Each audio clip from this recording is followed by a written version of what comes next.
Well, hey, welcome back to Kings Road Young Lions. I'm your DM tonight. My name is Saucey, and I'm going to take you on an adventure tonight with my five favorite young lions. They are Rosa, Gator, Bronson, Solomon, and Zinthral. Say hello, young lions. Hello, young lions. Hello, players. Oh, sorry. I'm just practicing for later Mm-hmm. when we have to take over as these goddamn bears. That's right. It's going to be a great night tonight because tonight's the night we play D&D. But better yet, tonight is the night that we do some combat. It's been a little while, and tonight we're gonna have some combat with some bears. So hopefully everybody brought their bear coats and their picnic baskets and all the other bear tropes that I'm forgetting right now, because we've got two big ass bears on the road. This is Bear Creek Road, right? Just a recap of how we got there. Last week, on episode 20 of Kings Road Young Lions, the Young Lions were in the town of Timberclash. They were killing some time before their first main wrestling show out on Rotten Funk Farms. And they killed that time by going to a brothel, as one does. Although it was a fancy brothel, it was a Risky Rabbit Deluxe. Had a little geisha theme, and Rosa had a bit of a life-changing moment. This is maybe the second or third that we've seen from Rosa recently, where she had a private encounter with a beautiful young man by the name of Bowden, who, after being bribed with a good amount of money, gave lots of information about the Slamdemic, the town of Timberclash, the Hardway, Grapplemania itself, Kings Road, pretty much anything that Rosa and the party wanted to know about. Bowden was willing to talk about it. I'm sure whatever you told him, he'll take to the grave, unless somebody else pays him. But nonetheless, very nice guy. After that, let's see, Zinthral, you did some rooftop creeping around town, just kind of doing some rogue stuff, even though you're not a rogue.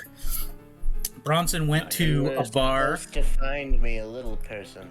And we're going to get to that. Bronson went to a bar called The Shield. Didn't see anything that interesting there. I think, Rosa, you might have been there with him.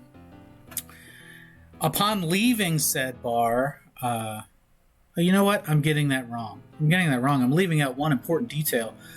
Bronson didn't go with Rosa. Bronson went with Zinthral to a tattoo parlor. And Zinthral, can you remind us all again what kind of tattoo Zinthral got while in that parlor? See, I'm going to need a bit more time. So for now, can it stay on canon? It's still healing, right? You still got... still under the bandage. You can't reveal it yet. We're waiting for the big reveal. Okay, we'll let that... We'll let that cook for a little while longer. So Rosa was in the bar called The Shield. Then saw an omen that said, "Follow the owl," something along those lines. Upon exiting said bar, sees an owl carved into the frame of the general store across the street, more specifically, the Lawful Goodwill General Store.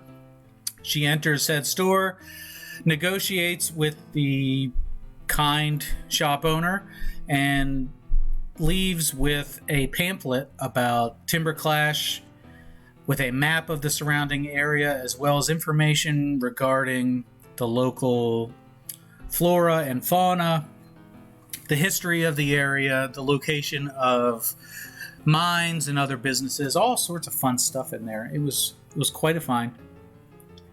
Then you all went back to the boat.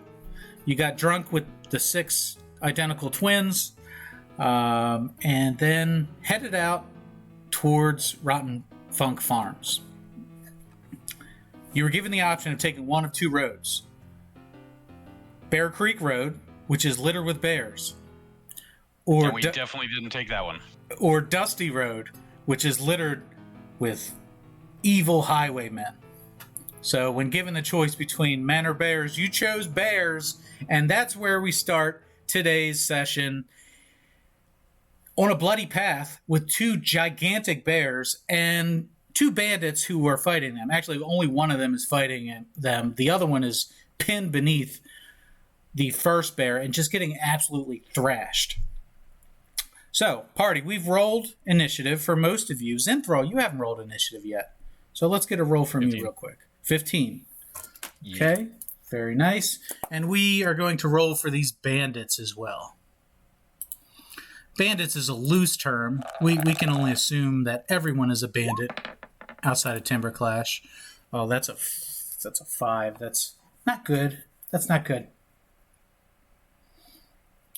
Okay, so that brings us to the top of the order. What do you say we put on a little bit of fight music? I think I have the perfect song. So this is join these bears because like they look like they're about to bust a move, and I'm trying to see if I can beat them in that. Well, you'll have your chance to do whatever you like with them. I'm sure they'll still be dancing around by the time your initiative comes up. Of course, this song is courtesy of Twitch streamer Music and Gaming. Yes. Yeah, Kuma, fill us in on the details on their channel. Good friend of the channel here. Yes, their normal Twitch streaming channel is Music and Gaming, but you can check them out on Twitter, SoundCloud, YouTube, The Realm Records. Please go check him out. He just released a new album covering the entire soundtrack of the original Metroid, and it's very, very, very, very good. Worth whatever you want to pay for it. Right on. Really good guy, too. Really, really down-to-earth guy. Okay, so that brings us to the top of the order here. Rosa, we're just going to keep going with this trend here where you're leading the way. Ever since you turned Mistress Wolf away at the airport strip, you've kind of been the unsung hero of the party, healing the sick, making friends in brothels, and now leading the party into battle against two merchants of death here. So what do you do? I say we probably need to try to stealth this one. Is there a way we can skirt around it? Well, at this point, Bronson is 10 feet away from the bear on the road and can see the second bear, which is slightly off to the side of the road. Rosa, give me a perception check.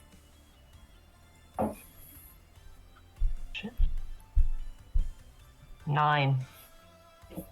Okay, so a little vague on the details here. What you can make out of this scene is that there's a bloody mess in front of the party with a trail leading to the body that's underneath the first bear.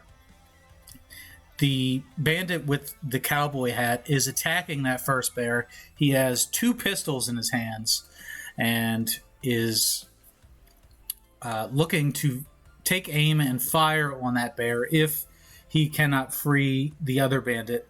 The second bear is not focused on the road, is instead focused on something on the ground behind him. So kind of has its body turned away from you. You can try to stealth. Neither one of them is focused on your party at this time. Can we just go back to town? Walk around. We're just out of town right now. Let's just be like, you know what? No, nah. You could definitely just nope out of here and take the highway. Take the highway there. Take Dusty Road for the win. What happened to I'm gonna murder everyone? Everyone, not everything. There was a lot of big talk. These aren't. There was a lot of big talk. Hey, you know what? If this guy in front of us actually isn't Hardway affiliated, he might be a handy resource if he owes us a favor. I mean, I feel these dual pistols that I've never seen. Are they revolvers? Yes.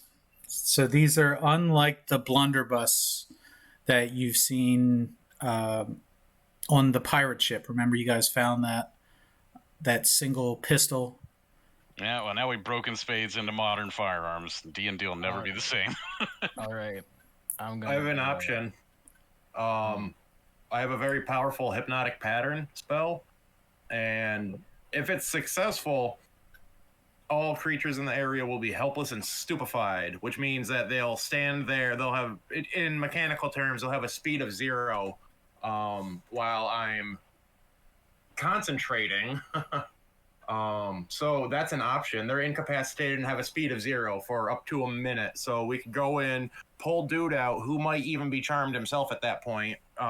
Bronson extracts them. We bone out, and if things get really bad, I'll either expeditious retreat or I'll use my secret hut and be safe for 8 hours. But that I don't know how tenacious dire bears are. I only know how tenacious regular bears are, and that's not a great look for me. Am I immune to that? You're there. I think we should just excuse ourselves from this situation. We could just walk around. Yep. You know. Ain't no reason. Yeah, I feel like. But I want that the river hat, looks, so. The river looks nice. Yeah, let's go take the other highway where we'll be forced to kill people. No, I'm gonna be honest. I do want to kill these bears. Why? Because I want that damn hat if that guy dies. And Alright. Just follow the bears for a little while, and they'll poop it out eventually. Yeah, but it'll be browner than it should be. I I have prestidigitation. Oh, And we're solid. there we See? We got a plan. As solid as the bowel movement. Yeah. Yeah, I thought so too. Definitely the stomach acids won't do anything to that hat. So what is Rosa doing here? It looks like she's moved over to the water. Yeah, I'd like to take a look at the river or the creek or whatever. Sure. Lay down on the bank and acknowledge your fate. Oh, it's a very pretty river. You're gonna drink from it like a baby deer.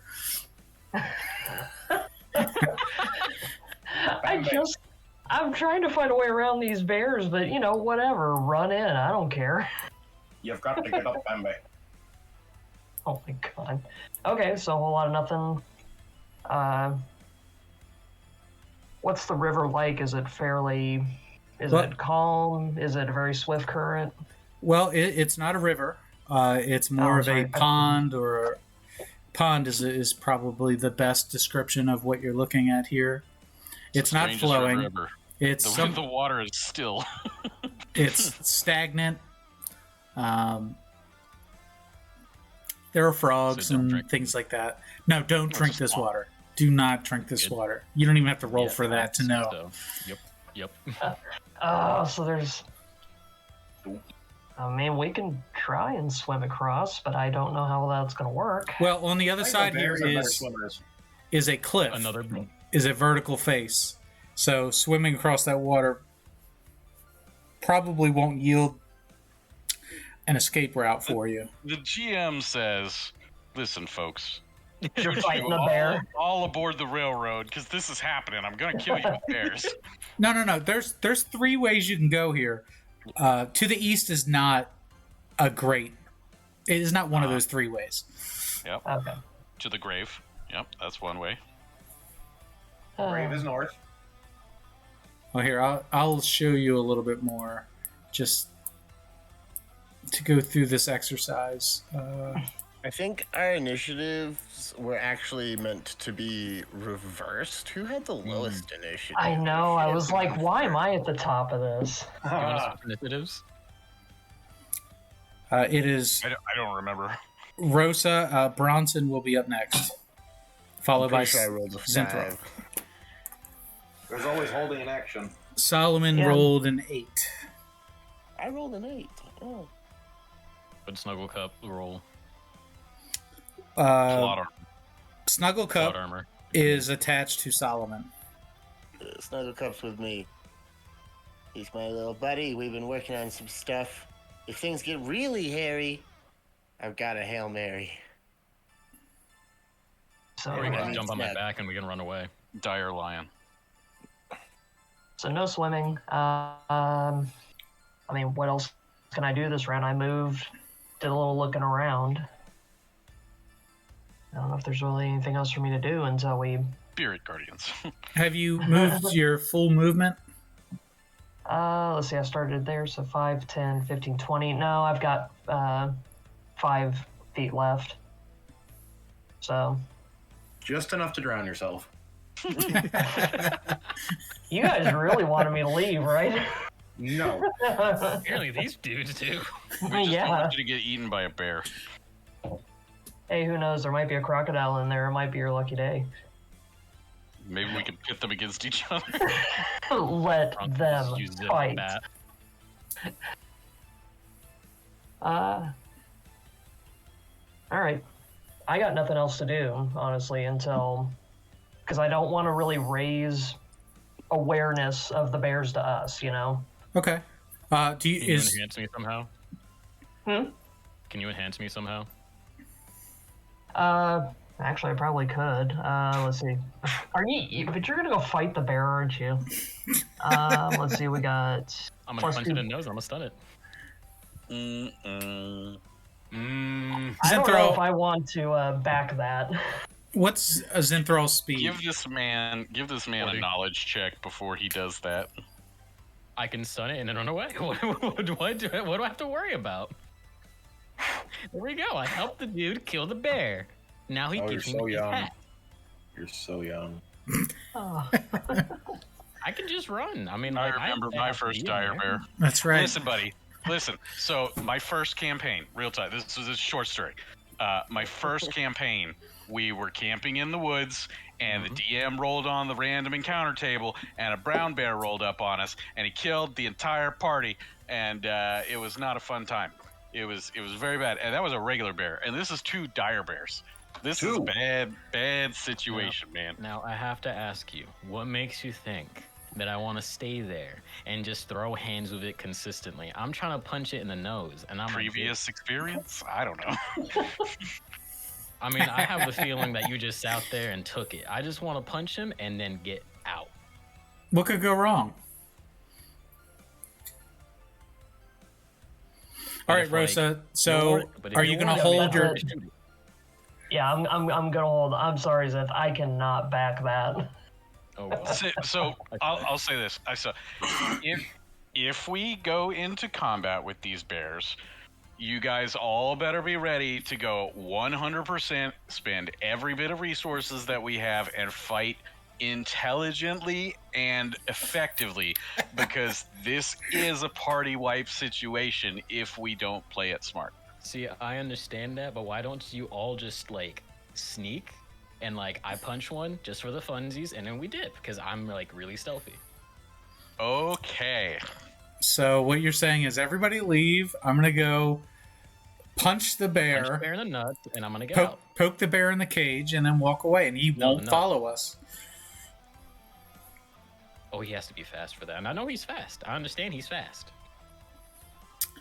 But since I'm being warned, I'm not going to be dumb. I'm not going to do something stupid. Let's just walk over. Let's just get going. So obligatory warning ahead of time, or I guess this is more a suggestion. Remember your ultimate techniques, and don't forget that you have those at your disposal. They may come in handy or not. Entirely up to you. So next in the order, Rosa, if you're going to hold your action, that's fine. We'll move to Bronson. I'll hold it. Bronson is up next. Okay, if Zinth is gonna actually like do this, then I'm gonna hold my action until he starts going. Are you going to hold your movement as well? Yeah, I'm gonna hold my entire action and go after his turn. So give me the already contingencies being told to here. not. So if he attacks the bears, then you're going to attack the bears too. No. Then you're going to run. I'm going to effectively move in the direction that saves the most parties' lives.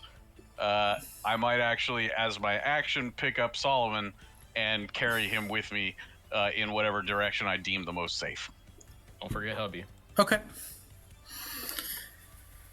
Solomon's got Snug. I've got Solomon, and then Gator's got me. We're gonna just we're like a human pyramid just running.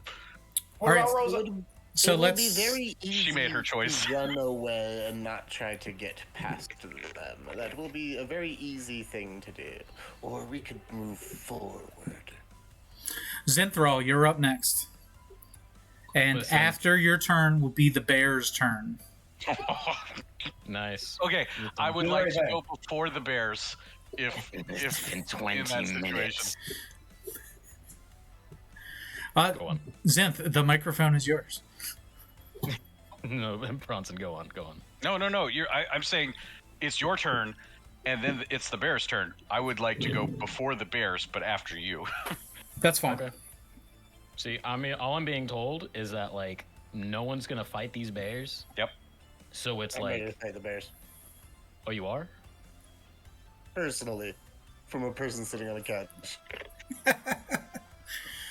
Are you encouraging my bad behaviors right now? I didn't say anything. I'm being encouraged. Alrighty, it looks like I have to shoot this thing in the nose. You're going to shoot now. Okay, so just tell us what you've decided to do. You've had I've decided 2 I'm gonna weeks. shoot this thing in the nose. With what? My crossbow. Okay, and what's the Now range? you used it. Jesus Christ. I've been using it. I'm the only one using it. All right, Hey, I use mine. That's true. what's the range on the crossbow? The range is 8320. Hey, move forward before you do that. You're shooting. Yeah, you're don't gonna worry. go I towards know the pain. I They're know that. You're gonna go towards the pain, and I'm the first one in the way. I can go right here. Yeah. Actually, I'm gonna go right here in kissing distance of Bronson. Oh, That's in sweet. cleaving distance of the bear. And we can go out together like the true lovers that we are. Okay. And I'm gonna shoot the bear in the nose. Okay. Let me pull up the stat block here. All right, I'm ready to go. So go ahead and roll. Now, before I do it, Solomon, are you actually encouraging me? Just do it. He didn't You say wouldn't anything. do- Solomon did not say anything. Okay, Sean, I want to ask you: are you encouraging me? Because I will do it. Do it. All right, I'm gonna do it. Oh, we all die here tonight. I don't think I'm you're telling you, all as a fellow going to GM, die. Saucey's trying to get the rest of the month off. Shoot the one That's that's a got the 16. guy. Yep, that's a 16. 16, That that will will hit. Which Okay, bear cool. are you shooting at? I should ask. This bad boy right here. Yeah, I'm gonna okay. shoot him right in the nose. Yeah, that will hit. Right. Roll Okay. roll for damage. Okay, 1 sec. I'm also gonna use. Where is it? It's like right here. Focus damn when you miss. But no, it's not You that didn't one. miss. Hold on. Where is it? It's somewhere around here. Is it like power shot or something like that? You're just holding the crossbow going, Like, Hold on, wait a sec. Poking him with I it? can find it. I know I can find like it. shoot harder. He turns it sideways. Yeah, I yeah. just did. And I can't find it, so I'm just gonna like. Wait, is it focus time? No, whatever. I'm just gonna roll. Perfect. 6. And that's. Oh wait. 11. 11 damage. 11 damage. That's- So I'm gonna shoot it one more time again because I got one more action.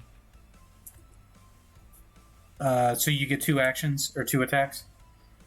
Yeah, 2 actions. So shooting it twice.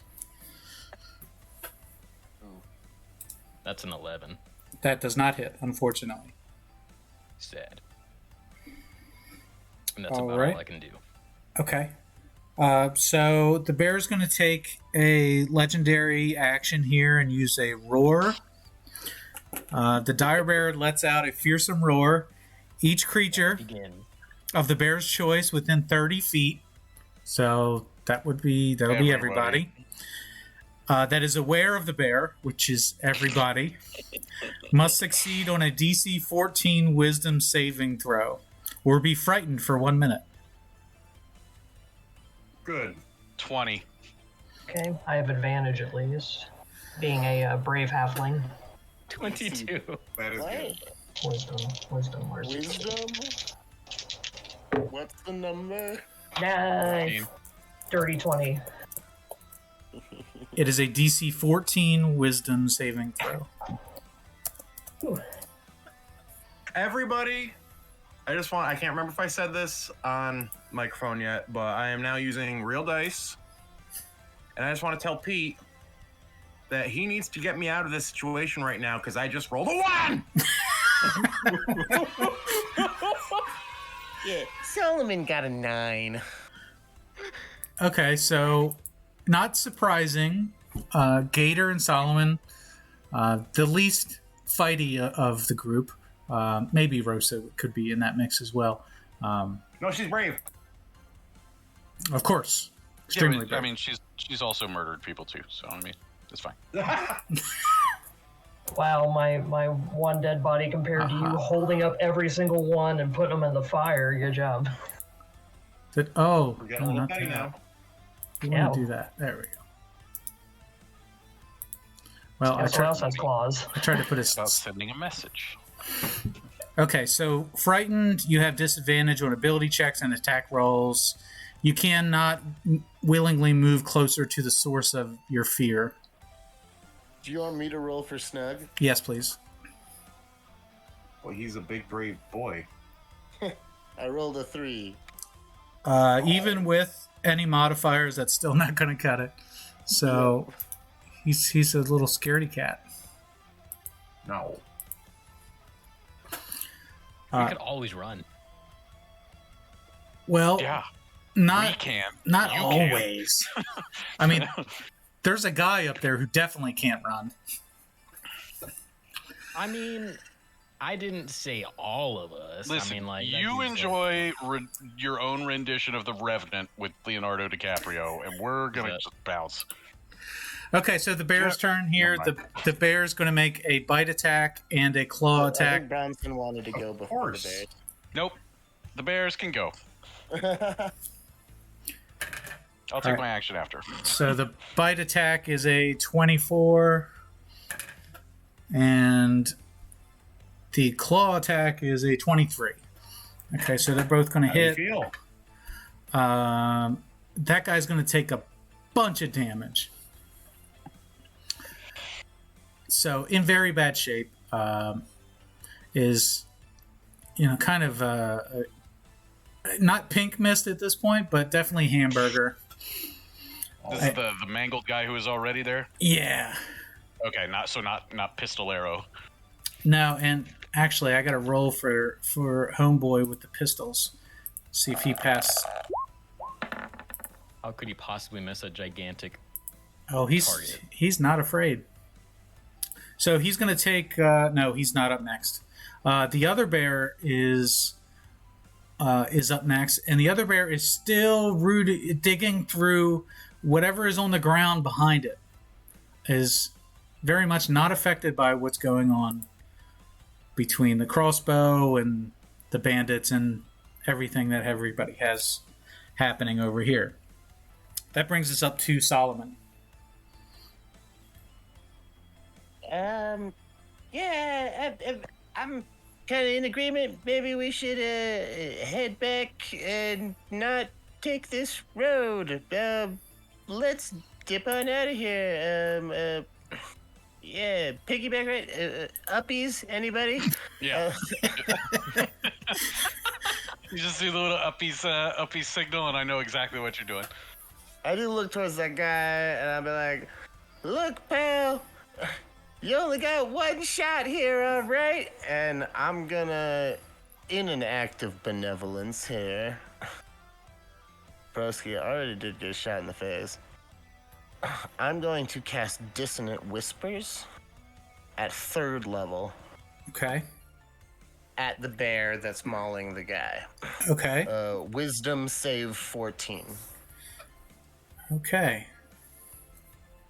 And upon a failed save, what will happen? The bear will run? He's going to take 5d6 and immediately use its reaction to take its entire available movement directly away from me. And what was the DC? 14. And he rolls a 14 exactly. Or he or she. It, they. It's gonna take half damage. And does not flee. Okay. So go ahead and roll the 5d6. Yeah. That's a lot of dice. It's a lot of damage. May potentially.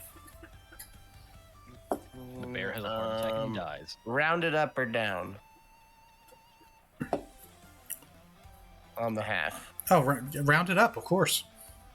8 damage. 8 damage. Nice. God. So that bear is bloodied, by the way.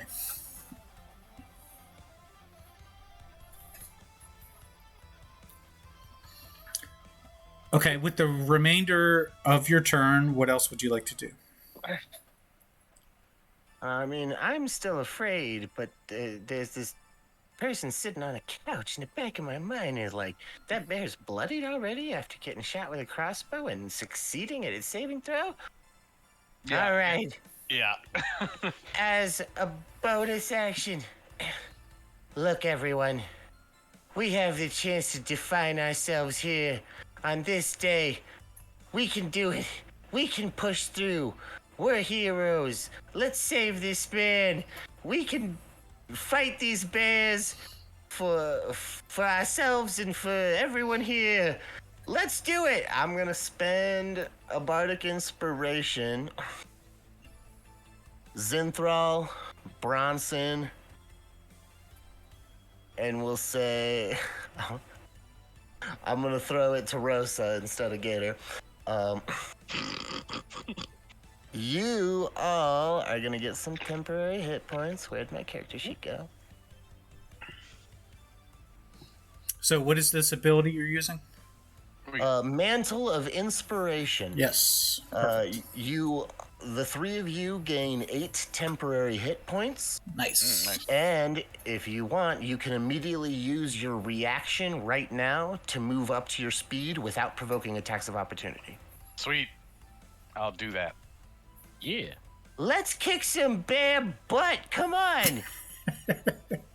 Or the hat. I want the hat. Rosa, are you going to move? I'm probably going to be slinging spells, so I don't know if I want to be up there. I'm kind of squishy. I have a soft body and a soft heart. Anyway. Hopefully there are no bears in the pond. I'll at least regroup back with the rest of... Yeah, good plan. Yeah. We're all standing here quaking in our boots. That's where I gotta come over and just give you all a slap, snap out of it. Mom's back. I'm shivered. Okay, Did so you hear that roar? Solomon, at the end of your turn, you get a chance to roll to eliminate the frightened status effect. It'll be a DC 14 Wisdom check. +1. Natural 20.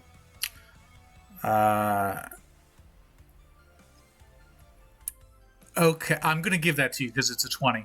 But it's But a 21 total. for everybody else that's frightened, it's supposed to. You know what? Never mind. Forget it. I'm not gonna. It's all right. Scary fear. If 21 doesn't do the job. No. It's supposed to be with disadvantage if the bear is in line of sight. But I'm not gonna. Okay. Yeah. I'm not gonna take a Yeah. 20 away from you. That's. Why not? If, I'll play by the rules. all right. If you want to roll again, just for the record, I'd let you get away with it. He's gonna get. I got an 8. That's. And I'll roll twice for Snuggle Cup. There you go. I just rolled another natural 20, but it's at disadvantage. Damn. You cover his eyes. Snuggle Cup rolled a 10. Yeah, unfortunately, that's not going to do it. With the bear still in sight, you are still intimidated by its presence and what it's capable of doing. Of course, this is not your average ordinary bear. This is probably 3 times bigger than a normal bear with quills or spikes, if you will. Unlike any bear you've ever seen. And a matching bear next to it. But you see those two up there? I can be as scared as I want to be, but those two, they're champions. Yeah, I'm gonna take my turn now. Okay. Yeah, that's the end of my turn. Yep. So I forgot to go to you before the bears. So It's fine. No, it's fine. I was waiting until after the bear. aha. Okay. So All right, Bronson. Greatsword. 22 to hit, Yeah, that'll hit.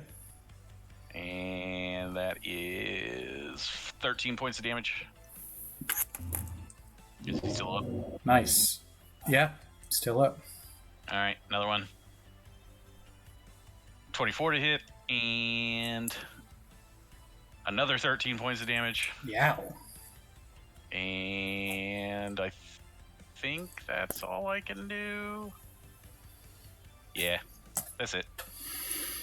All right, so now engaged in close combat here, you're wailing away at this bear. You have drawn the attention of the second bear, and as a reaction, that bear looks at you. Its face is covered in some sort of white powder, and it begins to go into a frenzied rage.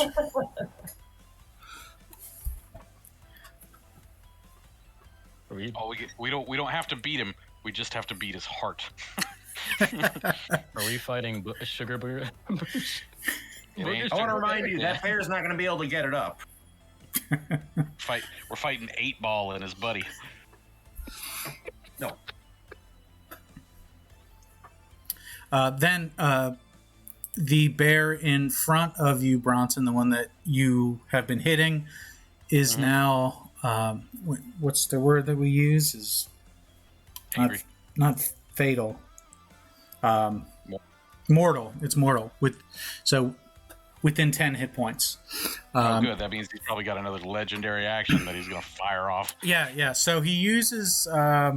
So he tucks his head down and then releases a spray of quills in a 15-foot cone. Oh. So that'll hit the 4 of you. Goddamn bear porcupine. Okay. Each creature in that area must make a DC 14 dexterity saving throw. Woohoo! Wait, what's the number? 14. 21. 14? Yep. Okay. Oh, 14. Okay. Oh, wait. Yeah, 14. Dexterity? It's a dexterity saving throw. Okay. And our cowboy friend here also passes, so you're going to take half as much damage. That's good. It's going to be 4d6 damage. So that'll be 7 damage each. Piercing damage.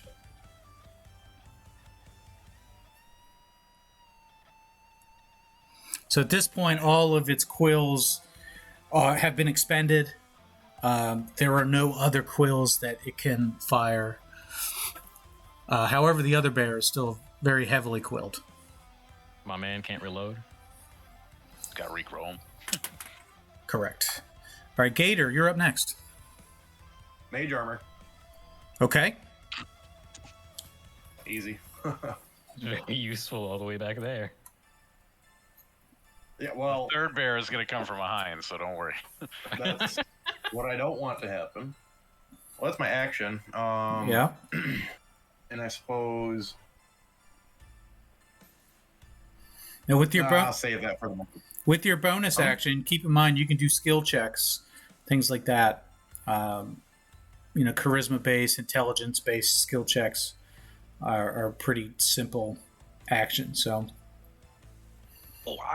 I have another attack, by the way. oh, you do. Yeah. Okay, let's have it. I was just reading through my features and I was like, hey, wait, I got another attack. Yeah. Go ahead. Well, go ahead, Bronson. That's a 9. That does not hit, unfortunately. That was a natural 1. Oof. Okay, now can Gator go? Yes. Major Sorry. armor. Mage armor. Wow. Yep. Movement. well, I'm frightened, so I won't be moving forward. But, That's correct. Gator has not seen natural bears like this, so can he assume possibly there's a magical nature to them and do an Arcana check? Sure. +6. 22. 22. Okay. You know all about dire bears. So obviously not a typical bear, but is it magical? No, there don't appear to be any magical qualities to it. It's just a monstrous creature, a pair of monstrous creatures. Right, it's not like an outsider or anything. What do you mean outsider? Meaning it's extraplanar. It's not from hell or anything like that. Correct. Hell or heaven or the plane of law or something. It beast. It would qualify as a beast. Just from the plane of cocaine. That's all I can really do right now. Okay. Other than can I save against the fear? That's right. Yep. At the end of your turn, you save against the fear. DC 14. That's a wisdom. And it's with disadvantage. Okay. 19 or 15? Yeah, that'll pass. Woohoo! Hey, this is the one I'm going to use. So now you can run up and you can stab it with whatever you have there. Oh, not that. With my spell book? That's right. Poke it on the nose. That's it for me. All right, now the bandit's going to be up here, and the bandit is going to go ahead and take 2 pot shots at the bear. And let's go ahead and roll. We'll roll this on the screen here. 12, that does not hit.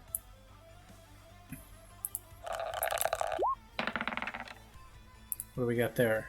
What is that? 7 or 17? 7. All right, 7 doesn't hit either. Yeah. He missed the biggest thing in front of him. Bang bang. Yeah. Shots in the leg. I mean, he's got some quills stuck in him at the moment, so. In his eyes. So for whatever reason, his shots are not firing off. It could have something to do with the white powder that's around, or he could just be distracted by the sight of his friend just whiskey throttled under this bear, or maybe the sight of the two of you just distracting him by flanking him on both sides and just. He swings that way. Gotcha. So he misses. He's no help. Sorry. And we got to everybody, right? Yep. So that brings us back to the top of the order with Rosa. All right. I actually have a plan. Which out of the 2 bears was less wounded? Just at a glance. Well, one of the bears is heavily wounded. And the other bear does not appear to be wounded at all. In fact, is in a frenzied rage at this point. Let's go ahead and we'll put a bubble in him. Basically, I'm trying to figure out which one I want a guiding bolt at a higher level. This is starting to feel familiar. Are we about to get a pet bear? What? Oh, you want to tame the gigantic thorned bear? No. Oh no, I'm just saying, like, we killed 2 giant animals, and then when we got Snuggle Cup out of it, it's starting to feel a little bit familiar. I'm getting flashbacks. Yeah. Now, where's the bear cub?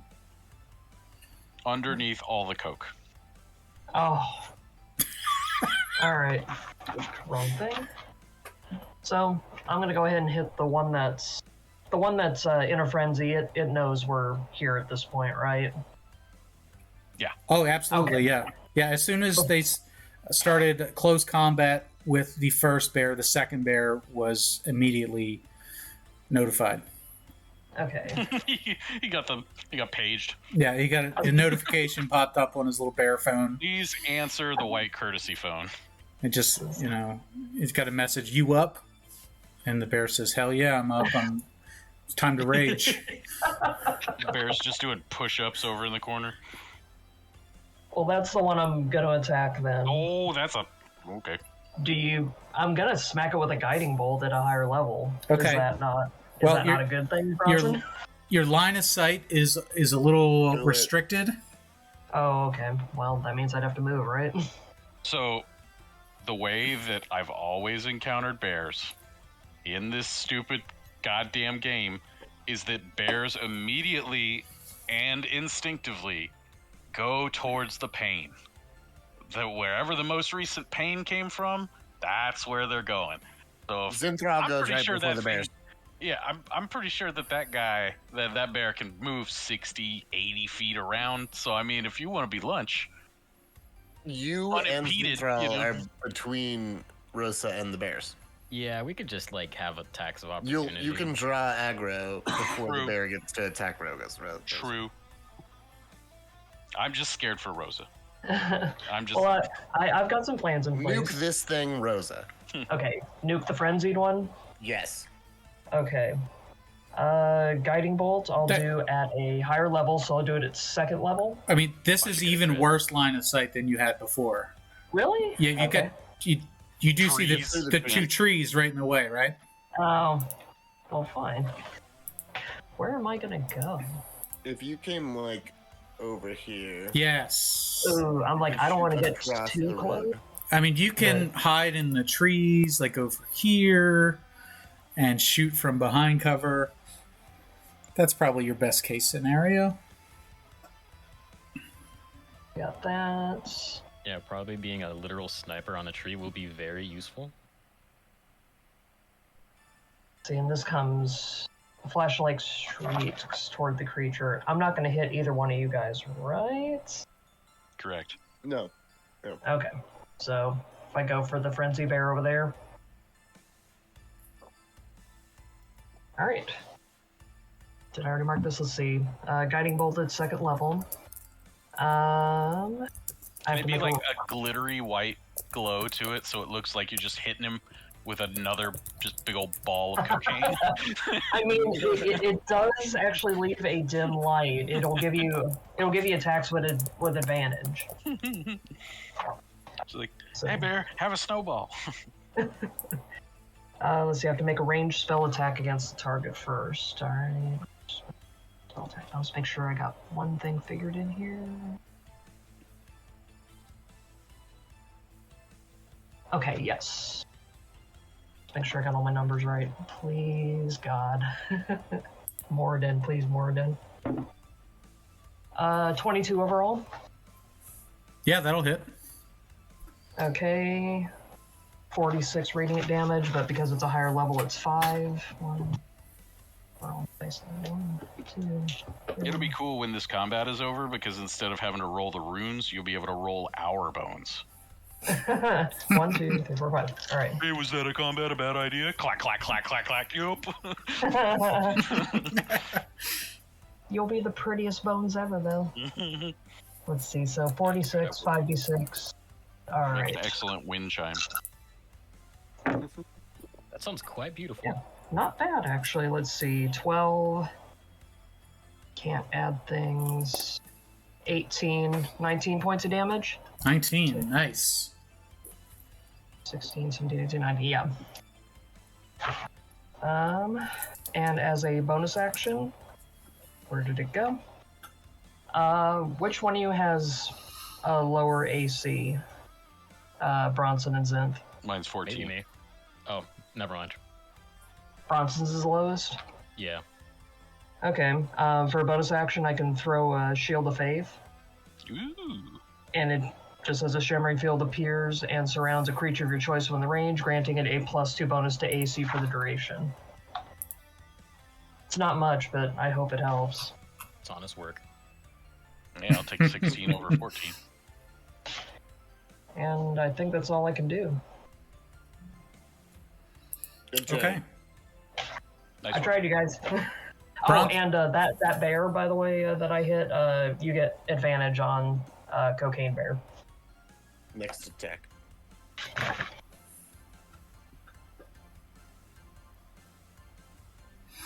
Next up in initiative is Bronson. All right, gonna try and finish off this first bear in front of me. with the greatsword. That is an 18 to hit. That'll hit. And that is 12 points of damage. That drops the bear. Yay! Does he fall on that guy? Oh yeah. So with a giant grunt and groan, similar to a dinosaur, like a dinosaur, a great beast, just collapses belly down, paws out in front of it, and releases a last breath from its nostrils. The other bear witnesses this and still looks super pissed. Yeah, so I'm gonna run up the first bear. Yep. And then attack the second bear. Try to make it look like half-orc version of Legolas, but like I'm just like stomping on a big bear's head. So are you standing on that bear, or are you launching off of it? I mean, I'm climbing over him, and I'm not trying to do it like a jumping attack or anything like that. I just flavor text. So yeah, I just wanted to get into a spot where I can occupy without blocking everybody else. All right, well, give me an athletics check. Okie dokie. To climb over the giant bloody bear. 16. 16. Okay.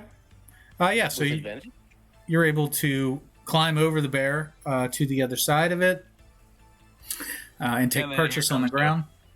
Here comes a great sword attack. That is a 27 to hit. I was gonna say you get advantage, but yeah, right. I think 27 will do it. All right, well, let's see if I can crit. No, that's a 16. So yeah, and that one will be that is 16 points of damage on Cocaine Bear. 16. And then here comes the third attack. That is 18 to hit.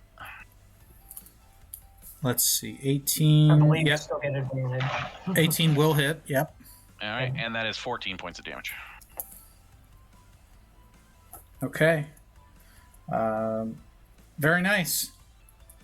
So the bear takes 2 giant shots, and it looks like you just made it angrier.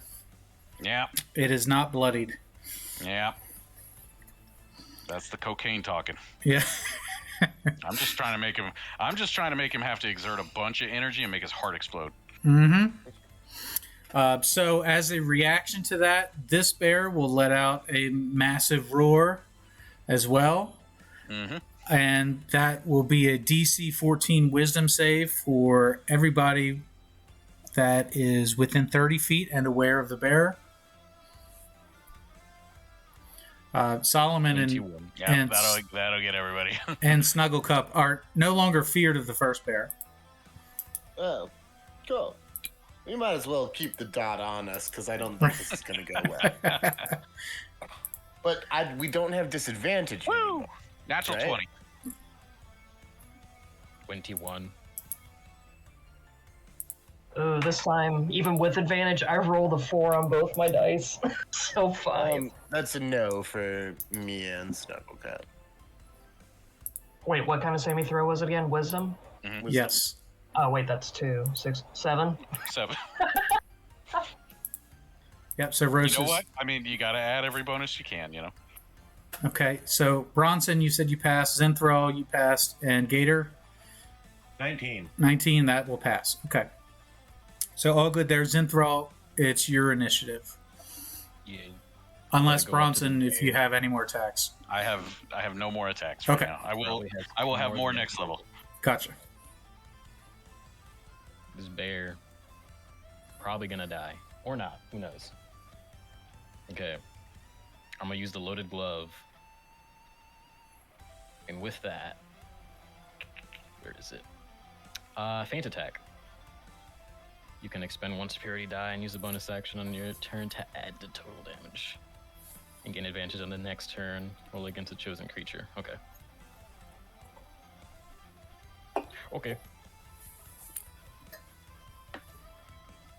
That's a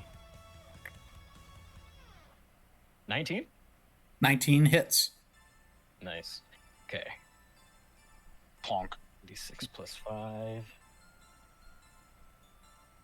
That's 7 damage for the first one. For the next one, 17. 17 does hit. Okay. 10 damage. Okay. And for my bonus action, I'm gonna use Flurry of Blows. So it's gonna be 2 unarmed strikes. So you're rolling with 4 attacks per turn, huh? Yeah. And with that, that's an 11. So 11 does not hit. I'm gonna use focused aim and use 2 key points, and that adds 4 to that. So it's a 15? Yep. Unfortunately, a 15 does not hit. Can I use another one? Was it too late? Yeah, go ahead and use another one. Cool. That hits then. 16 does hit. That would be a 17. Just adds 2. Okay. Hold on. 17 hits also. Yeah. And then that's a 6 for that one. Okay. And then for the last one, I'm gonna do something funky for this one. Ooh. I rolled an 18 out of... Hold on. That hits anyway, but I want to know. 25. Cool. That's hit. That'll hit. Okay. With this, that is 11 damage. And with that, I'm going to use Hand of Harm. So it does 1d6 plus 2.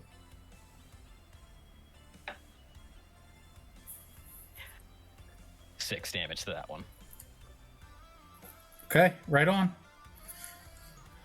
So the bear is, you're just beating the snot out of this bear, but it's still not bloodied yet. So it's one tough SOB. Yes, he is. And that brings us to the bear's initiative. So the bear is going to attack, and Zinthral, you're going to take the brunt of this since you were the most recent one to pull aggro here. Okay, so it's going to attack first with its bite attack. Okay. And that's going to be a 13. That does not hit. 13 does not hit. Okay. He meant 1,300 to hit. Oh, okay, yeah, no, that definitely hits. That's probably like a lot of crits.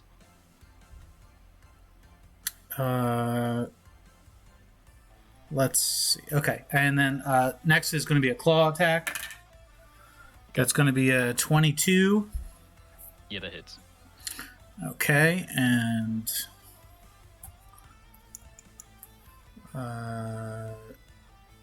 there we go. Okay, so it's going to be a total of 16 damage, 16 slashing damage. Not bad at all. And then it's going to make its frenzied attack with its other claw. Okay. And that's a 12. No. 12 does not hit. Okay. So that is its 3 attacks. And it chooses to... It is not retreating. It's there for the long haul. So that brings us up to Solomon. All right. Yeah, I'm still terrified of this bear. It appears to be under the effect of some kind of substance. That's not good. One thing, I'm really sorry. I forgot to add the bonus damage for my feint attack. How much is it? Hold on. 6. 6 more damage on top of... Yeah. Yes. Okay. I'm sorry. Got it. Solomon. We're good. Solomon. Oh, you're all good. Now he's dead. Don't worry. Yeah, I don't like this at all. So I'm gonna throw out another one of my big ones. I'm gonna throw a 3rd level spell, and we are gonna cast Shatter.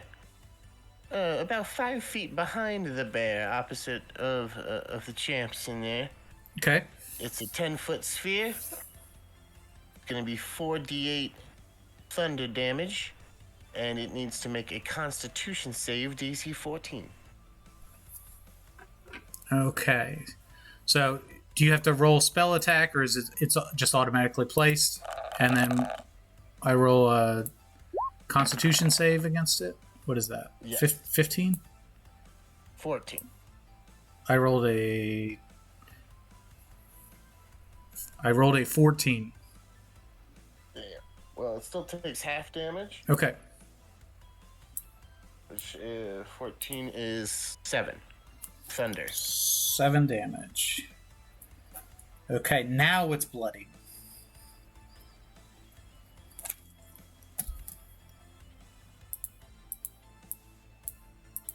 Alright. And yeah, you know what? Because Gator looks like he's not as scared. I'm gonna stand behind Gator. Bring Snug with me. Yep. Snug will stand behind me. Now you can roll your wisdom save to try to shake the fear. Remember, with disadvantage. That one. Yep, Oh, that's no. that's not going to do it. How about Snug? Let's roll it again just to see if you can get lower. Nat 2. Yeah. Wow. So unfortunately, you're still scared of the bear, which I don't blame you. I'm scared of the bear too. It's a giant frenzied cocaine bear. That'll take us next in the order. Gator.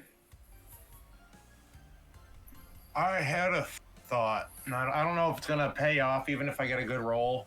But after, I probably should have made this the focus of my first Arcana check. But this white powder that's all over its face, like it's been just washing its face with powdered donuts.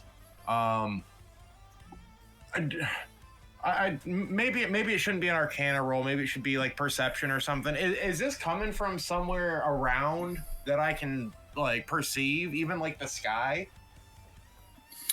Should I just do a perception for that instead? Yeah, give me a perception check. Package of it falling from the sky. I didn't see the movie, so I don't know a possible origin for it. So, and perception not being my best ability, I still make a 15. So 15, the whole thing yeah. was it was a plane-based dead drop that was supposed to go in the woods, Right. and so they were like chucking duffel bags, and apparently a bear got into the duffel bags of cocaine before they got retrieved. Did a whole bunch of cocaine. Yeah, so that's the case here. There is some type of sack over here that's got powder splayed out in front of it. That's what the bear has I'm gotten messing up. into. But it's not like pooping out it's not like constantly as if it was a fungus trying to spread its spores or anything, right? I'm not getting that kind of vibe. Nope. Okay, well, at least, okay, that seems okay enough. What is the D&D equivalent of cocaine? Let me look it up. I'm sure there's probably something on record, if not at least from first edition. With Yeah, there were drugs in 3E. Well, there's the Book of Unlawful Carnal Knowledge as well. Well, as I said, I'm not drawing aggro, so I don't really. Other than that check, I don't know what else to do. Probably just call it moon sugar. Just saying. I mean, really though. Cocaine out there. I cast False Life on myself because that's a thing I can do. So what does it do? I gain 1d4 plus 4 hit points temporary for the duration, which is an hour. Okay. I don't have anything better to do, so I might as well bolster myself. So Yep. I don't have a d4 handy in here, so we're gonna roll Your on. temp hit points won't stack, so if you get less than the 8 I already gave you, you're... You didn't know. You didn't give them to me. You said Rosa. Oh yeah, That's I correct. specifically said not you. You're right. Aha. I didn't think I was crazy. I was like, I'm pretty sure you didn't give me any. 7, that's not bad. 3 out of 4 is not bad. So I'll take a 7 hit point buff in case these dudes go down and it comes charging at me because I'm the prettiest. Okay. And And are you that will... That's it. movement? Any movement? I can move away, but these guys are cowering behind me, so I grip my teeth and stay where I am. Yeah, I mean, you're no longer frightened, right? You passed. Yeah, I am not afeared, but as I said, because I am acting as a wall, I should probably... Walls don't move. Gotcha. Is the gunslinger ever going to shoot? He's shot twice already and missed twice. And once Gator is done, the gunslinger has initiative. Gator ends his turn. I hope he's the sheriff of Timber Clash. All right, so the gunslinger will approach the bear to fire 2 more shots on the bear. And we can roll on the screen. So an 11 does not hit. Why would a man with pistols walk up to the bear in combat range? So he doesn't shoot Bronson and Zinthral on the back of the head. Just shoot it right in the eyeball. So misses 2 more shots. Oh, I wouldn't even RP it as he misses. He could just unload into this bear and not have it do anything. And then he continues moving over towards the sack. Oh no. That's his. More temporary hit point. Oh. Okay, then Rosa, you're up He beat me next. to the punch. That was gonna be my next turn. Wait, you were gonna go like cocaine bear over there, bro? Yeah. Oh my god. I'm gonna double rage. So Twice the rage. Will I rage too? You have to try and find out. Wait, we didn't say it was snortable. Oh. So Repository. I'm currently frightened. Do I need to resolve that first before I do anything else? End of your turn, you roll to shake that off. Okay, but I can Just move still... towards him. Oh, okay. So I can still cast and all that. Yeah, you get disadvantage, but Oh, I get disadvantage? Depending on what the kind of spell is. Can I throw another guiding bolt if I got the slot for it? You can. I mean, I can throw another one at the 2nd level, but am I going to hit anybody with it? no. I'm making sure everything's good before you're like, oh yeah, you destroyed Zinthral. D&D doesn't work like that. My head is gone. At least 5th edition doesn't. Yeah. Okay, good. Yeah, if you had particularly mean DMs, crit fails would do it, but that'd be bad. Oh no, I had a DM that did crit fails. It was amazing, and I mean that in a very sarcastic way. All right, so I'll throw another guiding bolt at the Coke Bear at a 2nd level. Zenth, how are you doing on hit points before I do that? I don't think he's been touched yet. What? Oh, so you're fine for now. He got mauled up pretty well. Oh, yeah, he got bit.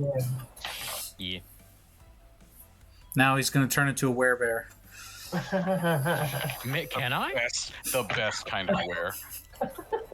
Okay. Please tell me I can. Zinthral's just stacking up curses. Right? With spell attack bonus. I have 2 in my pocket.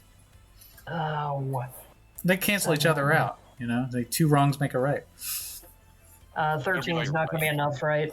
13 does not hit. Oh. So Great. tell us what happens. The guiding bolt doesn't hit the bear. Where does it go? It explodes a tree nearby because I'm just that freaked out. With radiant damage. Yep. That must. You want me to roll damage on this tree? No. Just describe it. I'm sure that would probably be bear. pretty damn cool. Looks like a Christmas tree. Tree falls on the bear. Oh, that would be cool. I know that's not going to happen, but It's going to fall on the dead bandit. he's already dead. Right. What's it going to hurt? Turns out he's still making death saves, so you do get credit for that kill. All right, whatever. That's Moradin's will. Then we call those acts of God. See, that's what I named my great axe.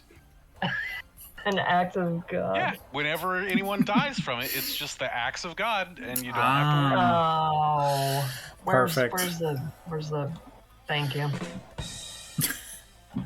All right. So insurance doesn't get involved. I mean, like, it's great. So yeah, I'm spooked by the bear's roar. I don't quite line up that shot. I basically explode a tree nearby the bear and Bronson and Zinth. And then I'm like, sorry! We all die. All right, let's go ahead and roll to shake off that frightened status effect. That is a question. I'm brave, but since I'm already frightened, do I still keep the advantage or do I lose it because I'm already frightened? So you are frightened, and what does brave do? Let's see. It gives me advantage, basically. Let me look at it just to make sure I got the... So if it gives you advantage, they cancel each other out, and you'll just... Yeah. You take your first roll. Yeah, it's against being frightened, so that's why I was wondering. So just a standard roll then? Sure. Okay.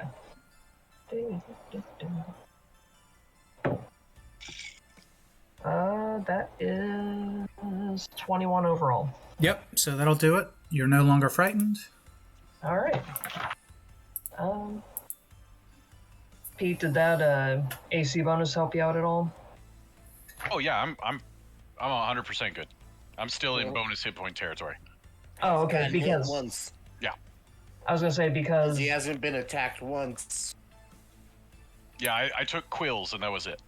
It says for the duration, it's a concentration spell, so I'm assuming that goes away if I don't. Yeah, if you have to concentrate on anything else or you cast a spell like that requires concentration. Yep. So you'll lose that plus 2 AC. Okay. Okay, Bronson, you're up. Murder. All right, here's what I'm going to do. I'm taking my greatsword, and I'm just going to stab this sucker right in his rib cage and leave my sword inside him. Okay. Thank you. That is a 20 to hit, and yeah, 20 will hit. Is 14 points of damage. And so I leave the sword in there, and then I pull my great axe off of my back and just try to behead this sucker. Okay. That is a, let's see, 17 to hit. 17 will hit. Sweet. Here we go. Ooh, all right, 13 points of damage.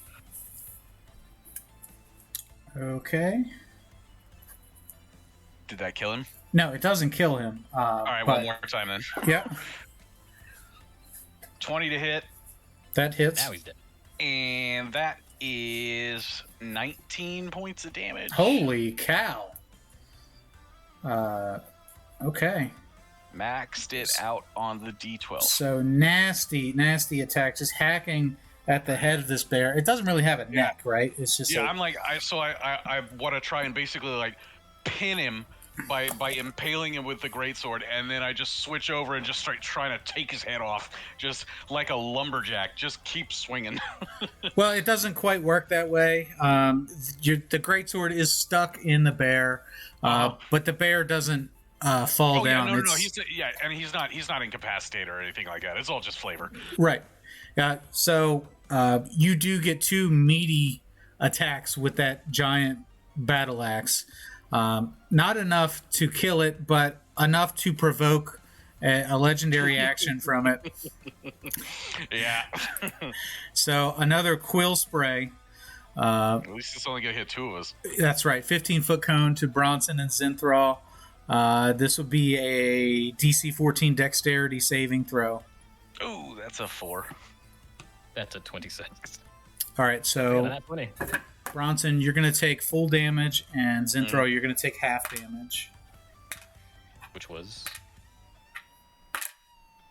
So it's 15 damage to Bronson, piercing damage, and that'll be 8 damage, piercing damage to Zinthral. Okay. Then that will bring us to Zinthral. See, I'm going to use the Star Punch. Okay. And I have advantage on this because I used Feint Attack. Okay, remind us. When you expend 1 superiority die and use a bonus action on your next turn to add the total damage roll, and you gain advantage on your next attack roll against a chosen creature within 5 feet of this 5 feet this turn. Yeah, I think you're within 5 feet. Yeah. Okay, and the Star Punch attack? Star Punch requires using all movement, action, and bonus actions to use. Free actions are still free. An unarmed strike that deals 3 times damage if hit, instead of using a weapon to make a melee weapon attack. So triple damage. Yep. Yeah. I'm sorry. I wanted to be more descriptive. Hey, if you crit, it'll be 6 times damage. You don't say. So basically, there's a rising uppercut here. I say you don't say, because guess what I got? Yeah. Okay, so this is going to be the best flavor ever. So I'm sitting there chopping away at this thing's head, and then Zinth just comes up with a falcon or like a Shoryuken uppercut. That's exactly what happened. This sucker's head right off. I'm just going to launch him into space. It would be a grand upper. All right. This is going to be amazing. Well, One. I maxed out my dodge. All right, so It's a 6 plus 5, so 11. Times 6. 66 points of damage. 66? Yeah. It's not enough to kill the bear. No? Its head has got to be hanging on by a thread at this point. My God. That's it a is beefy bear. That's the hanging man. That's the on man to of the- life. You won't believe how many hit points it has left. I maxed out the die and everything. It's got to have 1 hit point. Because it's in a frenzied rage, it takes half damage from physical attacks. It's been taking half damage hilarious. the whole time, except for the guiding bolt. It took full damage on that, and it took full damage on another magical attack. But Make a request. Make a request. it's got 1 hit point left, and Oh my it's god. next in the initiative. Okay, may I make a request? Can I put on the orc mask? Yeah. Nice! I'm not gonna die. Maybe. Okay, so with your bonus action, you put on the orc mask, and then that gives you the ability to return to 1 hit point after you've been dropped to 0. Yeah. Is that correct? Okay. Yeah. Is that your turn? Wait, I can still use bonus? I thought I expended all bonus, actually. Yeah, Now that I think about it. yeah, because you had to use your entire turn to do the punch. Then no, then you can't put on the mask. Yeah, like I don't want to cheat on this, so like I'd rather just like say the rules of that attack. Well, at least I don't get to be evil if I accidentally kill it. All right, so if that's your turn, then the bear is going to attack. Okay. All right, so the bear gets 3 attacks, 1 bite, and 2 claws. Okay. Okay, the bite, that's a 25. Oh yeah, that hits. And at Zinthral, it'll be 2d6 plus 5 damage. So that is 13 points of piercing damage. Okay. Okay, second attack. Here, I'll roll it on the screen.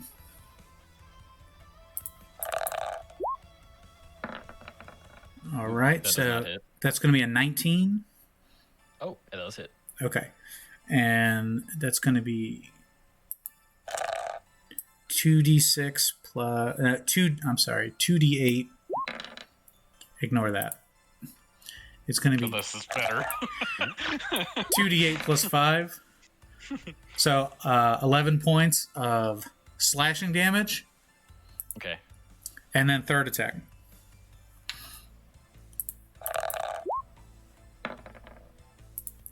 So that's at 13. That does not hit. 13 does not hit. No. Okay, so the bear is now just ripe for the for execution here. And who is next? It is Solomon. It's Solomon. Shoot him. And honestly, I'm just terrified back here. I'm still scared. I have no idea how much damage they're doing to this bear. It's all hopped up on who knows what. He's just had his eyes closed the entire time. He's just nope. Yeah, I'm scared. I'm just gonna do the best thing that I can think to do. I'm hiding behind Gator. I can't really see. I kind of whisper and point in the bear's direction. I just say, "Get out of here, bear! You gotta get out of here!" And I'm gonna cast Dissonant Whispers at first level. Okay. Wisdom save 14. Okay, so the bear's going to get a +1 to the roll. 12. So not enough.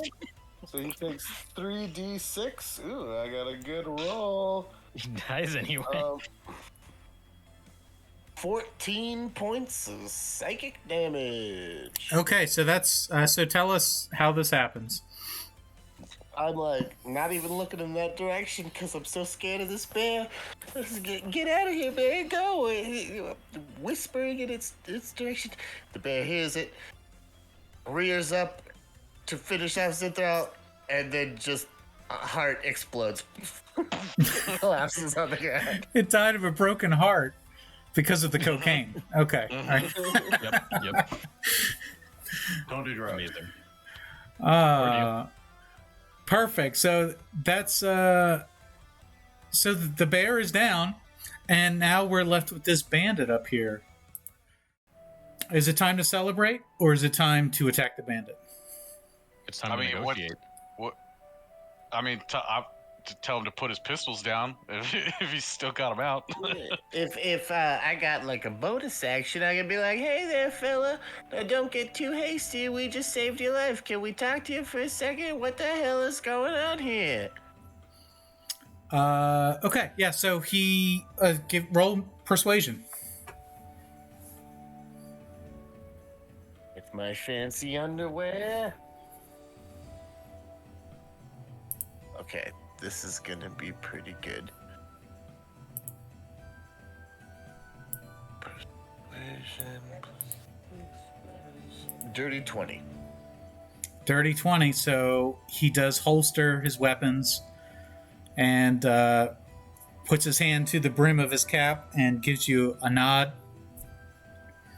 And then Nice jacket. And then and then goes on to gather up his sack of valuables. Rosa, do you want to check on his pal here? Let's hold on before we start taking stuff away, and let's discuss payment for not getting eaten by a bear. I'm like, who am I checking on? Zinthral? No, the flat guy man who's underneath a bear. and a tree. Oh, you mean the super dead guy?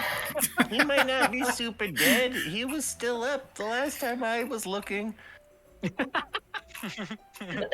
Would anybody like to do a medical check on the down bandit in the road? Well, I can help with that. I got a plus medical check. Okay. Gator will assist. 16. 16. Okay. So you would attempt to give him CPR, but there's nothing to compress. Give him There's no head. give I him assume a mouth tree meat. mouth Up to meat. Bronson. Oh, that's unfortunate. That's something else. Bro. Awkward. I mean, is his name Chuck? Last name. So with the sack in his hand, he speaks to who's stepped told him- forward. I told him to not. But let's put everything down for a second. Okay. Before you grab all your stuff. So he's holstered his weapons and he's picked up his sack. He either didn't hear you or is just completely ignoring you. He speaks to you. Bronson addresses you since you seem to be representing the group here. And he says, "Thank you. Thank you for helping me fight off those things. I'd be dead for sure without you." And then you can see he's got tears in his eyes. And he's Did he pick up the cocaine, or is he picking up like his stuff? He just picked up the sack that was near the pile of white powder. Okay. So it's an empty bag now. Not necessarily. Well, roll Not perception. completely. Yeah, I'll do it because I'm right there too. I'm closing in. My legs are just short. I'm coming over to talk to you. Yeah, sure. Yeah, I got a dirty 20 on that. Okay, yeah, so the bag he picks up has some weight to it still. So as he picks it up, the bottom of it sags a little. Yeah. Slow down, my friend. And then the pile even on the look down. ground seems to have some packaging around it. I do want to pick that stuff up and take it, but that'll be in just a little bit. We need to discuss payment for this life-saving interference. Okay, and what did you have in mind? What you got in that bag, my friend? Don't worry about what's in the bag. Look, let me tell you. That man behind you right there, that's my brother. And not like brother in the sense of he's a good friend or, we were in a gang together, like my brother. He's all that I have. He's all that I had. We grew up fighting together, dreaming together now. And he's overcome with emotion. He says, now he's gone. Look at him. And you want me to pay you, and he's dead. Well, I mean, here's the thing you could do. You could empty out that bag, and then you could scoop what's left of him up, and then bury him somewhere, and then we'd all not have any problems. Well, That was quite a jog from down the road over there. Huh? Let me let the party face talk to you for a minute. I'm quite concerned that he went for the powder instead of, maybe Yeah, more like his dead brother. I thought he was like, grabbing the loot, at that point. So, are you intimidating him, or are you trying to appeal to his sensibilities? I don't know. I mean, like, I kind of want to get paid for this, but at the same time, like, if he seems like honest and like is like actually emotional about it, I'll probably just let it go. Yeah, I mean, clearly emotional. Like, let me do an insight check. Sure. Does this guy sound like he's the 19? Sweet. Is this real, or is this like I'm in a pickle? He's really crying for the other half of the cocaine he loves. Right. I mean, he's crying because his boss is gonna be pissed. I mean, he's definitely emotional, right? But at the same time, he is not. He's acting as if he has no choice but to take this bag, and it's the only thing he has. It's his only connection to anything at this point. Like, he's just determined, like, if you want the bag, you're gonna have to kill me. That's what he's displaying. I just gesture at the bears. So if why would we need to rob this man right now? We're about to go to a paid gig. All right, we're just on our way. We did a good thing just now, Bronson. We just did a good thing. Yeah, fair enough. Okay, so are you trying to persuade him, intimidate him, or nothing? Just let him go. Okay, so then he responds to you. Start skinning the bears. So he's listening to you, right? Not ignoring you, and trying to be deliberate about the words that he says.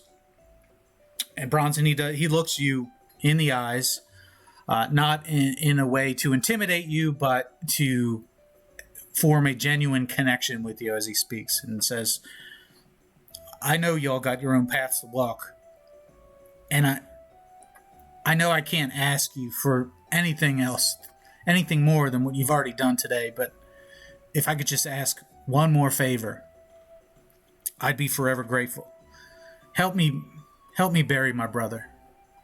Give him the peace he deserves. Are you local, or do you live in town? Yes. Yeah, of course. All right. Well, yeah, absolutely. I'm sure many of us, Bronson's carving into the diagram.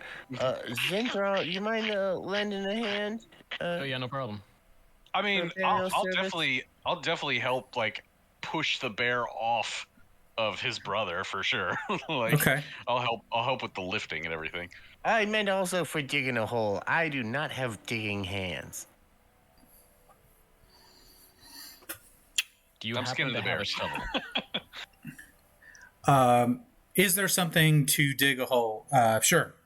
And he reaches into his bag and slowly pulls out a handled small shovel It's a bag of. that he holds it up and he says, he shows it to you like, yeah, I mean, this is within reason. He says, look, I can't pay you. I don't have any money. I don't have anything until I take this bag. Well, you're a local, so like I'm sure that you can help us out. We're pretty new in town, actually. We're getting into Grapple Mania, and this is just maybe neighbors exchanging favors in kind. Yeah, ignore what the big guy said. Give me a persuasion roll. Raging. Well, after 6 seconds, if you don't attack something, you're no longer raging, right? Right. Yeah. So basically, it was just me like, give me the bag. 23. Solomon, persuasion check. 23. 23. Okay, perfect. So he's nodding, like, yeah, he loves that idea. And he says, I don't have any money, but in return, there is something I can offer. I used to be a bit of a fighter back in my day, and I could teach one of you or a couple of you. You look like you're fighters, at least 2 of you do. Make Grapple Mania, like you said. What I can teach you might be a bit of a game changer for you. It's a high risk, high reward kind of thing, but that's the only way I know how to live. So anytime you want to look me up, I'd be happy to teach you everything that I know. What's your name again, friend? What's your name? The name's Harkin. Jax Harkin. Harkin. These 2 gentlemen trained in a back alley for 3 days with an old washed-up homeless guy. It's true. You got yourself a deal. Is that way too impressive? Okay, so that seems to please him. Actually, give me one more persuasion check. Let's see just how pleased he is. Another 23. Okay, so he finds your anecdote to be amusing. I found a guy on a mountaintop. And somewhat And familiar. Somewhat Slapped familiar. off that podium 19 times in a row. So he's not even surprised by the story, which makes you wonder. I wonder what kind of stories this guy has as well. I mean, if he's teaching techniques, he's King's Road, and he's probably been through it before, so. Yeah, I so give him a little nod. he says, "Well, if you don't mind us getting to it, I'd like to honor my brother, and then get back on the road." Get this show, guys. No, I'm just kidding. Yeah, you finish your job. We do have an active performance that we are on our way to right now, so. So if we could We'll just look you up, Harkin. dig this hole real quick. 7 hands is definitely better than 1, or 7 pairs of hands is better than 1. So No, 7 hands. We actually lost 1 to the bear. I cast Shatter inside the ground, just obliterate any rocks or anything that are in the space, so it's all real nice loose dirt that they can just shovel out really quick. It just makes a sinkhole. oh, perfect. That's awesome. So yeah, that displaces the earth and makes it very loose and easy to move around. And Jax is impressed and grateful. He spends some moment preparing the spot, and then tending to his brother's remains, takes a couple trinkets from his body to remember him by, a ring, a necklace. And we hope inter him in a moment of silence after the fact. I just kind of like nudge Gator in the knee with my elbow and go, "Do you want to say a few words? It'd be polite." Oh, yeah, yes, and as we walk through this life, we make many friends and many enemies, and this is one of those times when it doesn't work out. Amen. So, what one? How about go ahead. I'm sorry. Rosa, would you like to contribute anything to the brief ceremony? Oh, yes, please. I'll come up to the gentleman, kind of. I mean, I'm 3 foot, so probably touch the back of his knee or something like that. I don't know. But I try to put a comforting kind of hand, and it's the best we can do. But your brother, he's gonna be at peace now. Jax is ugly crying at this point. You reach up as high as you can to give him a pat on the back, and then it's waist high, and then you accidentally set off one of his pistols. Jeez. This is where I'm like Bronson, uppy, so I can give him a pat on the back. All right, there you go. Lift me up so I can semi-comfort him. I'm all about the uppies. So Give me a hand. I want you to put it. Say a few prayers, throw a few to Moradin. And, Are you getting Simbad while doing this? Am I getting what? Simbad. Simbad? Circle of life. Oh, there you go. I do like that. Just holding her up like Rafiki. One hand gently, nonchalantly on his shoulder, acting like everything's cool and nothing's happening. God. Someone needs to Photoshop that together. Yes, please. Oh my god. Anyway, moving on. So, prior to leaving the scene, Jax makes one final monologue to his lost brother here, and dramatically, with some type of sad music in the background, he speaks to his brother. Morgus was the smart one. They used to say he was a broken man, but I was the broken one. They say that he lost his mind, but he always had a plan. He always kept me in line. We didn't choose this life, it chose us. And now I'm lost without him. But he wouldn't want me to give up. He always believed in me and believed that I could delete whatever demons came after me in my life. He wouldn't want me to quit now, and I won't quit now. I owe him that much. And, I owe each of you gratitude, and I promise that I'll pay it forward to the next person that's in need. So, Morgus, I'll miss you, brother. And then he turns his back. He gives each of you a wave goodbye, and then he heads south on the road back towards Timber Crash.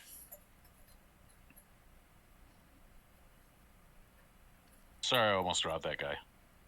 Like trash heap? Yeah, trash heap? Yep. It's okay, Bronson. Heat of the moment. All right, so what do you say? Everybody want to go to the farm? Yeah, let's go to work. Okay. Probably be on our way for that. First, I'm going to finish skinning the bears, rolling them up. While you finish skinning the bears, I need to have a talk with Zinthral. Okay. Alright. Now, Zinthral. Yep. There's a certain amount of theater that is coming before us, and I know you find it hard to stomach the idea that you may be put in a position where you would have to lose? Oh, I don't care. That's fine. Okay, because you seemed very adamantly speak over. opposed to it previously. Like there was no way in hell. Oh, no. I just wanted to give you shit. It's okay. All right, but Just a little tidbit. In the event that, like, the things are looking bad, you put on a good show, you've taken a lot of blows, it looks like it's all over for you. Just remember, that's probably your best moment to flip the script. Oh, trust me. I've thought of that. Now, question. And I got you back from the commentator's booth. Gotcha. But I got one question. Yeah. What if I do a little bit too good of a job and the guy goes down? That's called going into business for yourself. And that's frowned upon. Now, I would what recommend- I'm trying to ask is, what if he can't take too many blows? Stop blowing him. Then he probably is a great shouldn't be in the circuit in the first place. Sorry, that one got me. I might have woken up the kids with that laugh. Oh, This kind of Jesus. theater, people get hurt all the time. And yeah, you don't necessarily have to actually punch a man unconscious, because that's not what we're trying to do here. But, you know, if you put him in a tight squeeze, then you might at least have the opportunity to talk to him. Okay. That's all I needed to know. If he's light work, just start to look weak. Gotcha. Solomon, give me a history check. Why is someone stuck inside the ring? Pay no attention to the details. 21. 21. Okay, so you know all about the infamous Rotten Funk Farms. You know that it's a big, sprawling ranch that technically it does have livestock, but nobody buys any meat or agriculture from this farm. It is primarily used as a venue and has a rich history in the wrestling world. All the champions have been through here. The farm itself is dominated by a dilapidated farmhouse, which is the home of Rotten Ozzy Funk, a legendary retired fighter. And behind that farmhouse is the Big Red Barn, which is known worldwide. Next to that barn is a makeshift wrestling ring, surrounded by hay bales, rickety wooden fences, and there are already spectators here. The minor delay on the road has caused you to be a little bit later than you would have liked to have been. There's already a match happening inside the ring. So, Bronson, your assignment was to help set up the ring. It seems like you maybe missed that one. But you were also asked to run security, so you can still do that. The Rotten Funk Farms is known as a developmental program for the Grapplemania brand. It's one of several, and it's where Zinthral has been assigned to put on a show. Okay, so there you are. You have arrived at the Red Barn. That's where you knew to go. But beyond that, you weren't given a whole lot of instructions about what to do next. So, party, what do you do? Jump into the ring and start fighting. Nope. Zinthral, let's not do that right now. That was out of character, don't worry. I'm gonna look for an officiate of some sort. We want to find the booker. Okay. Give me an investigation check for whoever's looking for the booker. Gator, eyes up. I want you on this. I'm looking to see, do I have... I can investigate. 13. 3, not bad. 16. Ooh, natural 20. 23. All right. Oh, how you smacked me in the back of the head, and then, like, I'm like, huh, what? And you're like, over there. So, if you had to guess, there's one individual that stands out from the rest. He's dressed, well, I'll show you what he's dressed like.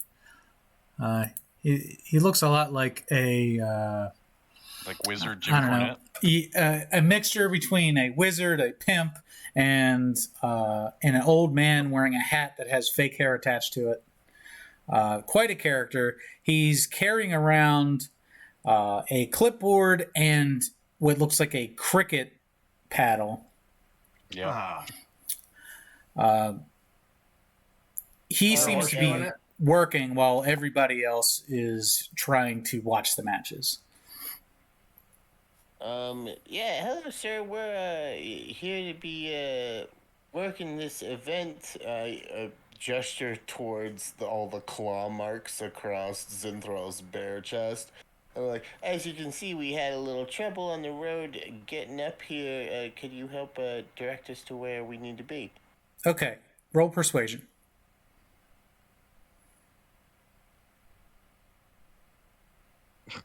Can't wait for his voice because it's going to be like, God damn it. That's going to be 18. 18. Okay, so he stops in his tracks and spots you, and he is equal amounts glad to see you and turbo pissed off. Red-faced.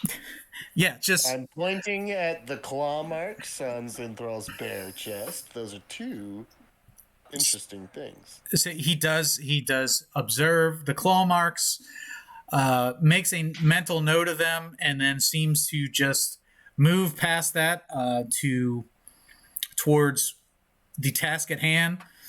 Where in the nine hells have you been? This show's about to start, and you're nowhere to be found. Sorry, I was getting my ass eaten by a bear. Yeah, that was a rough but trip. Look at the aesthetic that we're bringing to tonight's event. We're ready to go. Where you need us?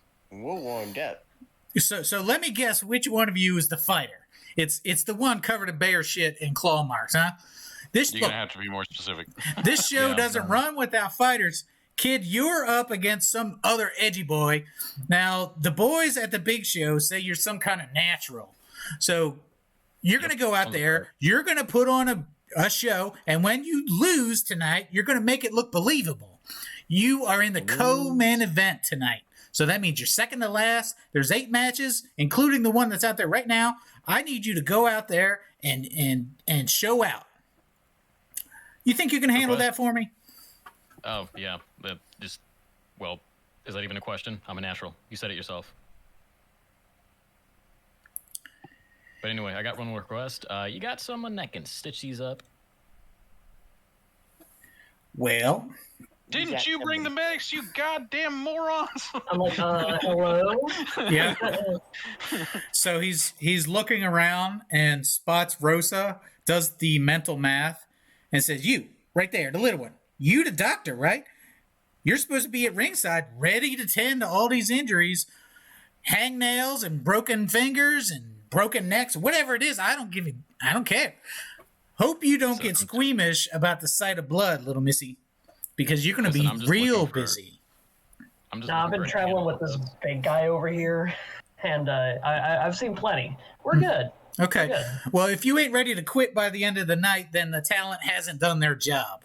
You can either start drinking now or start drinking later, but you're going to be drinking tonight. Don't matter much to me when it starts. Are you, sir, fully in charge of this entire thing, or do you have a superior? Oh, I am the superior. Can you not tell by the way that I am dressed and by my luscious hair? Oh, without a doubt. And what would your name be again, sir? I am the one and only magnificent Gin Coronado. Do not act like you have not heard that name before, because I know you have, but it's cute that you tried not to sell it. Of course I have. Of course I have. You're right. I am cute. So I'm gonna, I know who this guy is. I'm familiar with his work as a manager, and so I'm gonna hey man, before the end of the night, can I get an autograph? Oh, to Bronson? Yeah. So he looks you up and down. He goes, you, meat stick. You're about 2 hours late to set up the ring. I know. I need you now at ringside to run security. If any one of these goons out here tries to mess up with the show, and they will, make them regret it. make an example out of the first guy that steps out of line, and don't be afraid to snatch a lady by the hair if you have to. All right. Can I get, like, this is out of character. Can I get the rundown so I know who's a plant and who isn't?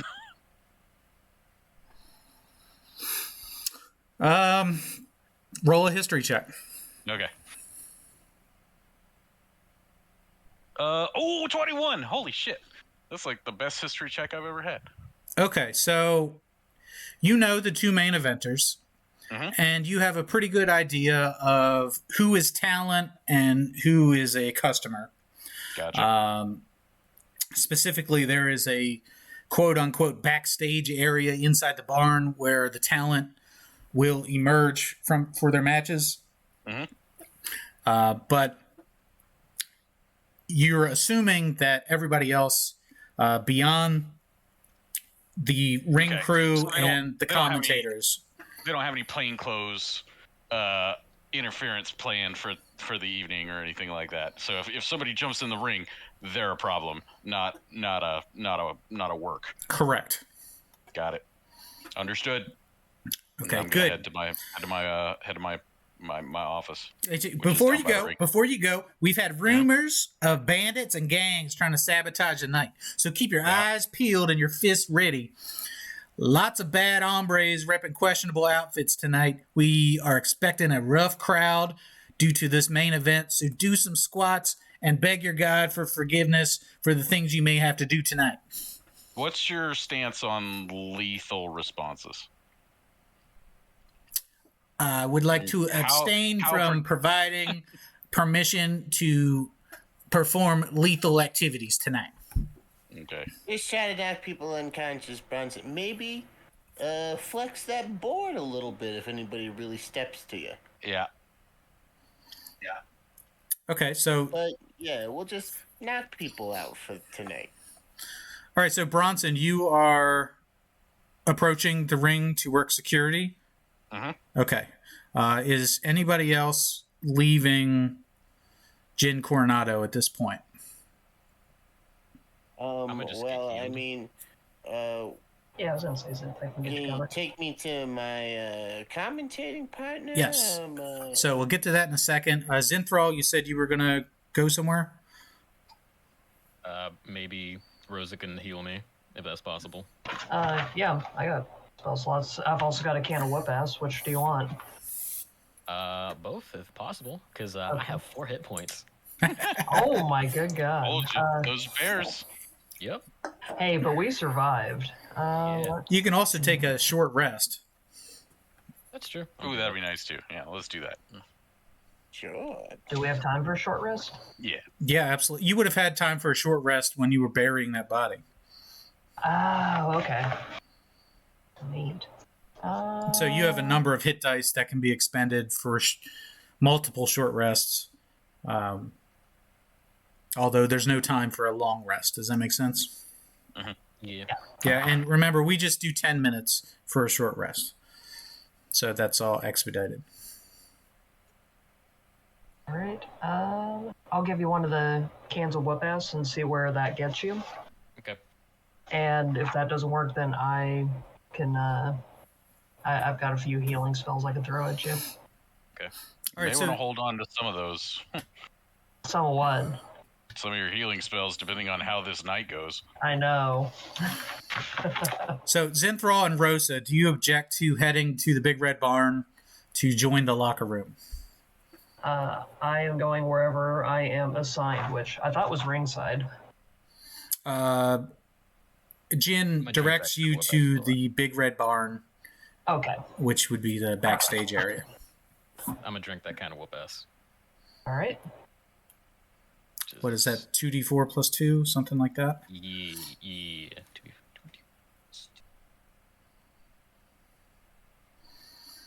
All right, so as you heal up and you head over to the Red Barn, that leaves just Gator and Solomon. Solomon, you've asked about where your commentating partner is going to be. We're going to get to that. Gator, Jin speaks to you as well. And he goes, all right, you, Sparkle Daddy or whatever your name is, you're handling ring management. You understand what that means, son? Well, the ring's already up, so I'm assuming it doesn't have anything to do with putting the ring together. Okay. You're the funny guy. Okay. Introductions tonight need to be on the money. Spots need to run smooth. And make sure the wrestlers get their weapons from the crowd when they need them. Remember, tonight the crowd provides the weapons. And there's no telling what they brought with them tonight. But they are a creative bunch of rascals. Now, there's no telling what kind of torture devices you're going to run into, but there's a scrapyard of improvised weapons under the ring if things start to get stale. Just keep that in mind. You understand what I'm saying? Things go bad, bail out under the ring. Got it. That's right. All right. This show needs to be seamless tonight. So you go ahead and head on down to the ring, and you do what you got to do to manage these boys. Keep them on schedule, and just manage bodies. You got it. Okay. Just one last thing here. This match is not an official match. This is what we call a preliminary match. Nobody cares very much about these two cans that are in the ring right now. To be honest, the only reason they got a match was because I'm doing a favor for somebody in town. They are terrible and awful human beings and athletes. So if you decide to spit on them, I would not hold it against you. Well, I know what I have to do now. Don't piss yourself. Please. All right, now, Shu, I need to talk to the star of the show here, Mr. Solomon. We've met before, have we not? I think perhaps on a couple of occasions, yes, we have worked together in the past. Now, I do not recall, but I've done quite a bit of hallucinogenic experimental procedures, and Gregorio Vine gave you a very impressive recommendation. I cannot attest to my own personal experience dealing with you in the past, and you must forgive me for that. But you will be handling commentary tonight with Mr. Claymore. You can't miss him. He is the gentleman sitting at the desk wearing a mask for no good reason at all. Just make sure to keep the crowd entertained. Do not be afraid to make up some truths for the sake of a good story. Make it exciting, make it believable, and remember, no spoilers. People need to believe that this is not rigged. Oh, and just one more thing. I think you're going to need this. And then he hands you a magical item. It is a magical microphone that will amplify your voice up to triple its normal volume as a cantrip. A rod of thaumaturgy. Fantastic. And then once per day, you may drop that microphone to the ground, granting disadvantage to all targets on all wisdom saves for the next round. Damn. So you may drop the mic for an effect. Cool. Well, all right, Mr. Solomon. If you have any more questions, I am all ears. Otherwise, it's almost time for the main card. So whenever you're ready, get on out there, introduce yourself to Mr. Claymore, and do not screw this up if you would be so kind. The screw up is not in Solomon Scribble's dictionary. Oh, of course not. Of course not. I'll go over to sit down with Claymore. Okay. The man with the mask. So here's Mr. Claymore. He's got a dice in his eye. And Yeah, I fixed it. So Claymore is happy to see you, and he puts up a finger as if to, just gesturing you, just wait one more moment here, that the match is finishing up. He gives his final commentary of the match before there's a 3 count in the ring. The referee counts 1, 2, 3, and the crowd has a mixed reaction. Some of them throw things into the ring. Some of them boo. Some of them cheer. depending on who it is that they were there to support. And, okay, so at this point, he sits you down. He says, I'm going to give you the rundown of what to expect tonight. All right. First of all, my name is Claymore. It's an honor to meet you. I'll be doing the play-by-play. You're going to be the color commentary. Just add a little bit of flavor to what we're going over. Don't worry about the names of the moves or the names of the wrestlers. I've got all the details there. Let me do the heavy lifting for you. You just, turn on the charm and just be yourself.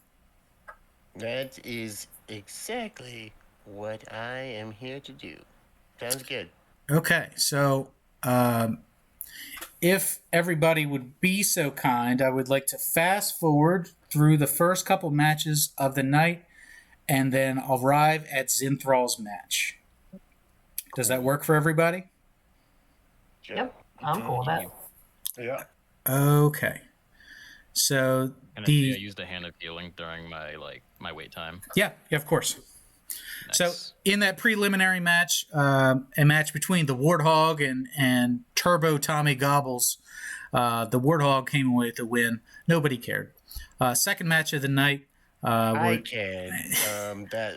The good old Tommy Gobbles there, I probably talked smack on him the entire match. Well, that was the match that wrapped up as you were sitting down. But you can talk smack on him as he leaves as a failure, right? Losing a preliminary match that nobody was interested in.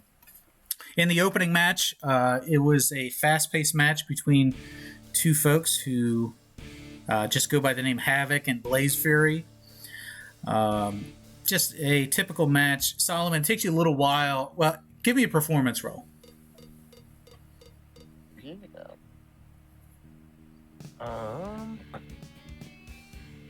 And I have the actor feat, so I do get advantage.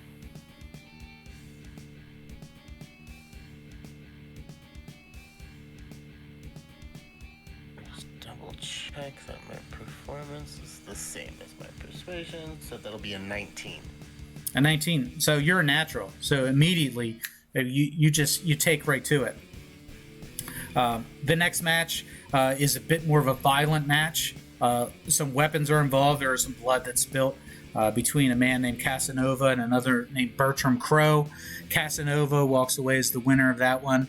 Havoc winning the match before.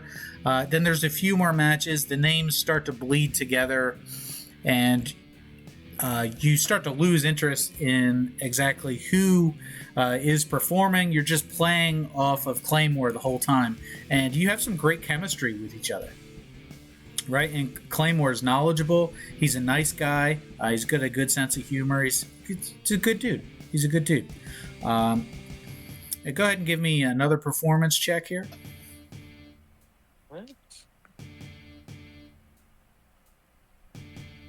That would be dirty 20. Dirty 20. Okay.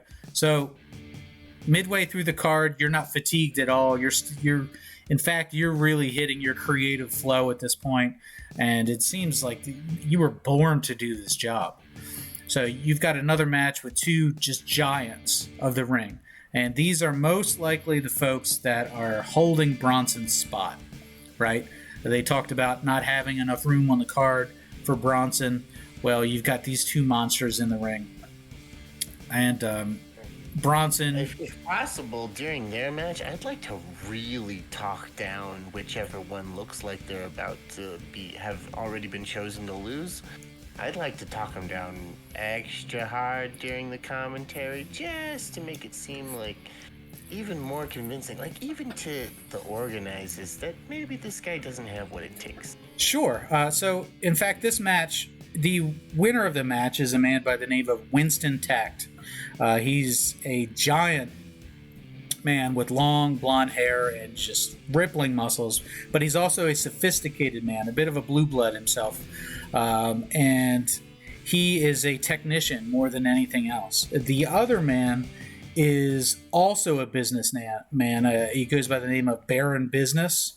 And this is a business rules match, which means halfway through the match, they both stop for a coffee break, and they have a quick chat. The crowd absolutely hates this, like turbo heat with the crowd, and you take the opportunity to really lay it on Baron Business in the process, because of course, business rules match was a stipulation that was picked out by Baron Business, and you were not a fan. It's low hanging fruit. It's such an easy target to go after. Honestly, folks, I'm surprised by the cowardice of such two giant competitors here to bring such honestly minimal entertainment on the main card for all the wonderful audience here tonight. I guess old Baron Business will just continue to enjoy his skim milk. Give me a performance check there. Oh. I cannot stop rolling 13s and 14s, so 19 again. 19, perfect. Yeah, so so your commentary is met with a crowd reaction that it's they're on board with you, and Winston Tact. Although the match started really slowly and it was a drag in the middle, Winston really turns it on at the end and takes out Baron with a super move off of the side of the ring through a table, a move similar to what's called an Emerald Flosion, if you've ever seen such a move before. That's my signature. I thought your signature was the Burning Hammer. That's my finisher. Oh, Jesus. Signature is the Emerald Float. Well, he has also taken your move and your spot on the card. Winston Tact is somebody you want to look out for. Huh.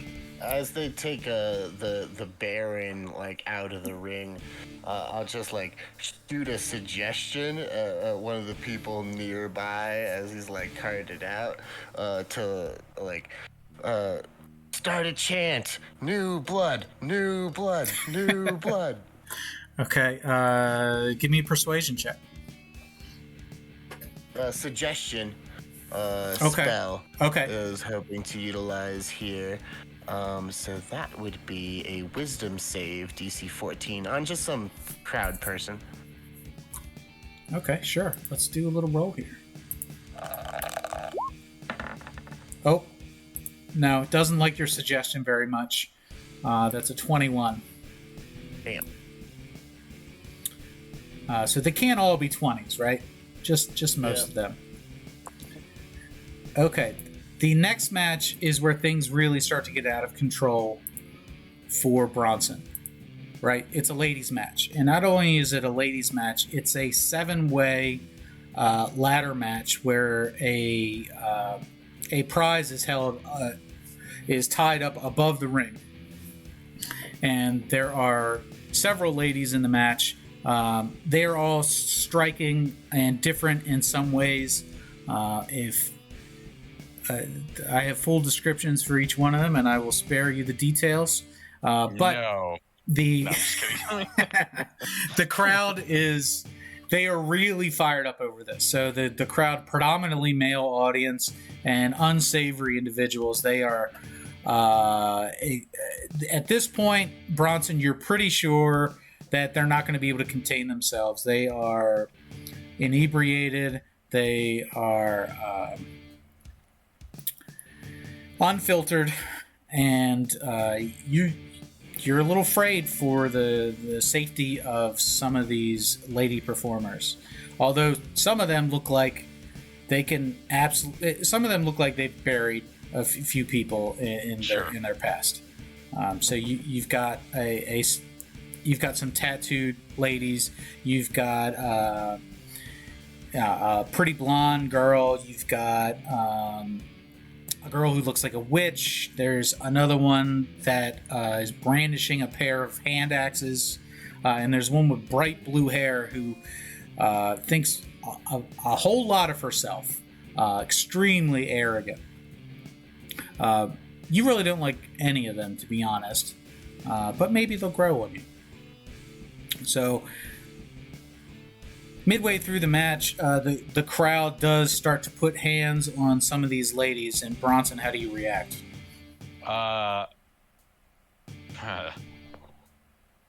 So, like, gropey. Yeah, a little bit. Yeah, all right. They're getting shoved first. Like, I'll put. Is there a guard? No, there isn't a guardrail, is there? It's just open ring, isn't it? Yeah, there's not really a guardrail. There are hay bales that they're seated on, barrels. Different makeshift seating arrangements. Yeah. Okay. I'll get in. I'll get in between them, and like, first is gonna be an intimidation warning. Second, someone's gonna get hands put on them. Okay, roll intimidation. All right.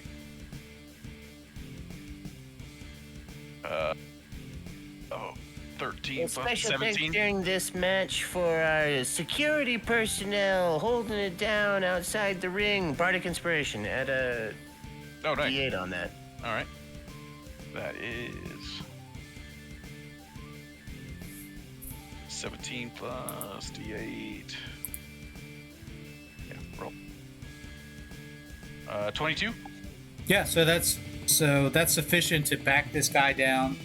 But as the match goes on, the crowd is getting more and more frenzied. And at Gator, at this point, you're noticing this as well, that things are starting to get out of control. The ladies are, some of them are bloodied at this point, really destroyed. The match is actually pretty good. They are talented performers, fighters, athletes. But you can see that it may be time to take the match home. So you need to relay the message to the talent. All right, I do that by while Bronson's having his hands full with the security. Gator does the thing where he climbs up on the apron to get the ref's attention, but he's making it look like he's just being an ass. And he's yelling and he's shouting, but as soon as the ref comes in, he's like, yo, it's getting really crazy here. We got to bring this to an end. Please start to communicate better than I can in the ring. And then if you don't, this, that, and the other, then I'm back in there. So I'm going to have to, try to make that look convincing, I guess. Okay, give me a persuasion roll. The old persuasion roll, eh? And I'm assuming, I was going to say my clipboard's probably a part of my, you absolutely but that doesn't have do your anything for clipboard. persuasion. Yeah. That's only for, I always double check. It's deception and history only. Yeah, well, deception might be good here. Because you're trying to make it look like interference, but you're actually trying to actively communicate. Sure, I'll give you that. All right, I actually have skill in that, and then I get advantage. So, dirty 20 or, 20 total. Okay, perfect. So you sell this to the crowd in a way that makes it look believable, like, oh, boo, this guy's interfering with the match. And then over on the other side of the ring, the heel of the match, a lady by the name of Red Eye Black, she, starts to heavily cheat using some banned maneuvers that are highly frowned upon.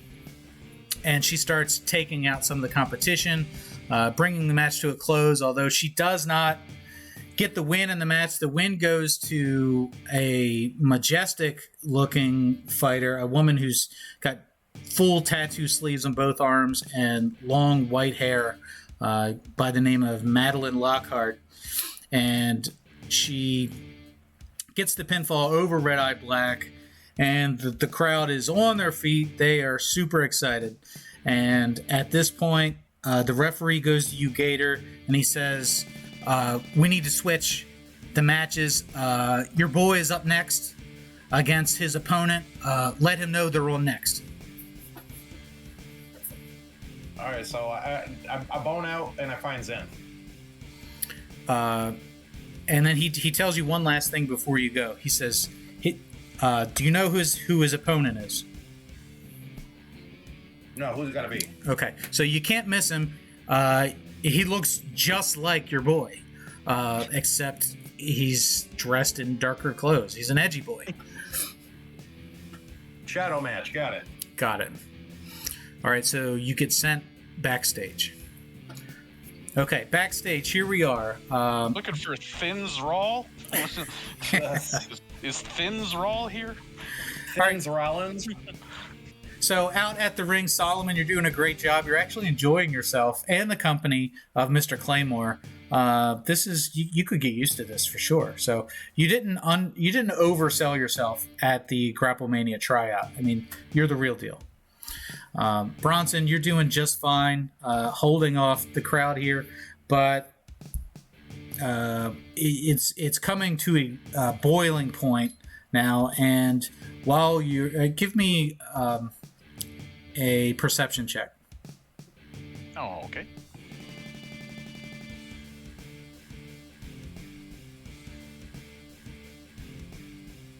Mm, 17. 17. Great. So as we get closer to the main event, you start to see some of the gangs and bandits that they talked about are showing up. The sun is set. There are some, fairy lights around, lighting up the ring, and you catch glimpses of hardway vests. You also catch glimpses of black cloaks with purple trim, as well as some other gang insignias, right? So there are at least 4 different gangs being represented here at this fight. Like, things could spiral out of control really easily here depending on how these matches go.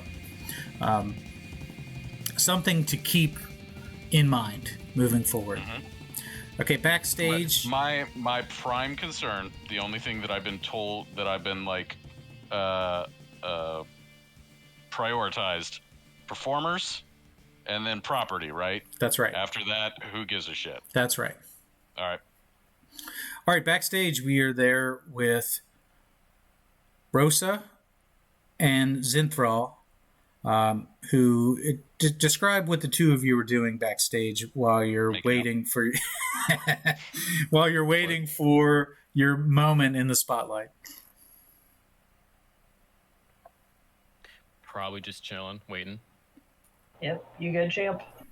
Okay. I'm good. So Zinthral, you're meditating or harnessing your key or whatever it is that monks do.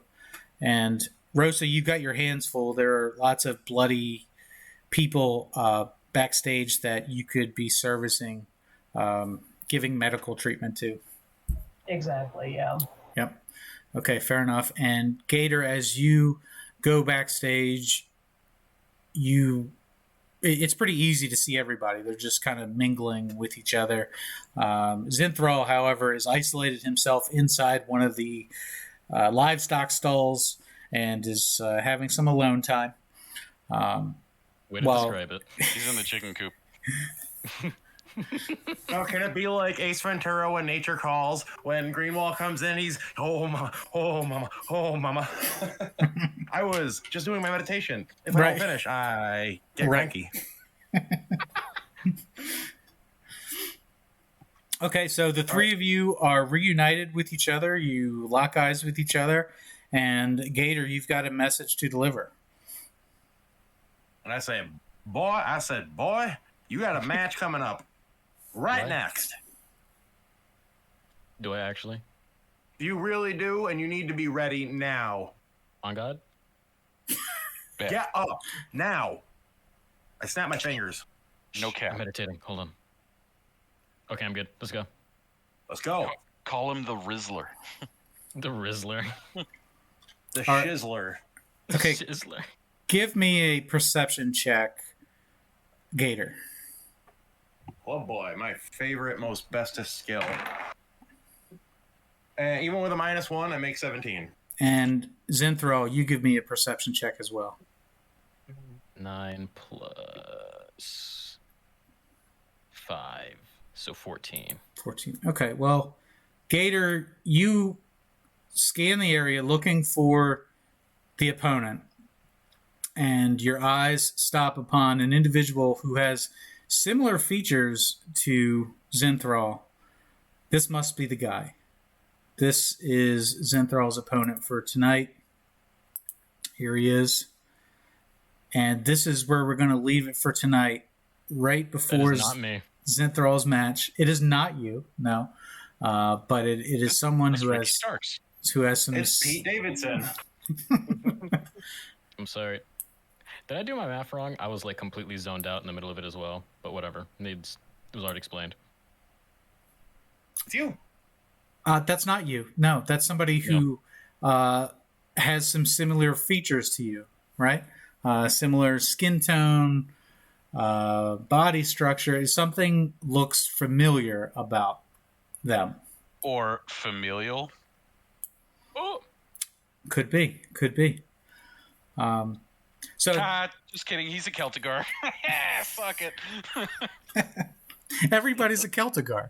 They're everywhere. My dad fucked a Celtigar? Oh, maybe. It's possible. I think they kind of fuck you. We're all over the place. So we're going to leave it here tonight. We're going to pick up next time with Zinthral's debut match against his opponent, a man that goes by the name Quick Switch, or just Q for short. Zinthral, you've been booked to lose this match, but to make Q look good. So we will see how that works out. I'm sure that you'll follow the script. I got a genius move for you to pull off. Ooh, well, you got in this match. Okay. Well, there's I'm gonna at some point involve me. make a pun about P's and Q's. Let's do it. I love it already. Well, you've got a week to figure out what you're going to do during the match. Everybody's got a role here, so we will jump into that next week, and we'll take things from there. From the Big Red Barn outside of Rotten Funk Farms, on the fringes of Timber Clash, it's fight night for Grapplemania. So, Young Lions, thank you for another great night. Thank you. Great job taking out those bears and helping a man bury his brother. Hope you had a great time. He was buried, and then we buried him. He was buried. So, Young Lions. It was very sad. It was stop. It was unbearable, really. Goodbye, young bears. All right, Young Lions. We'll be back again in a week. Thanks for listening to the show, and say goodbye, Young Lions. Oh, more didn't help me.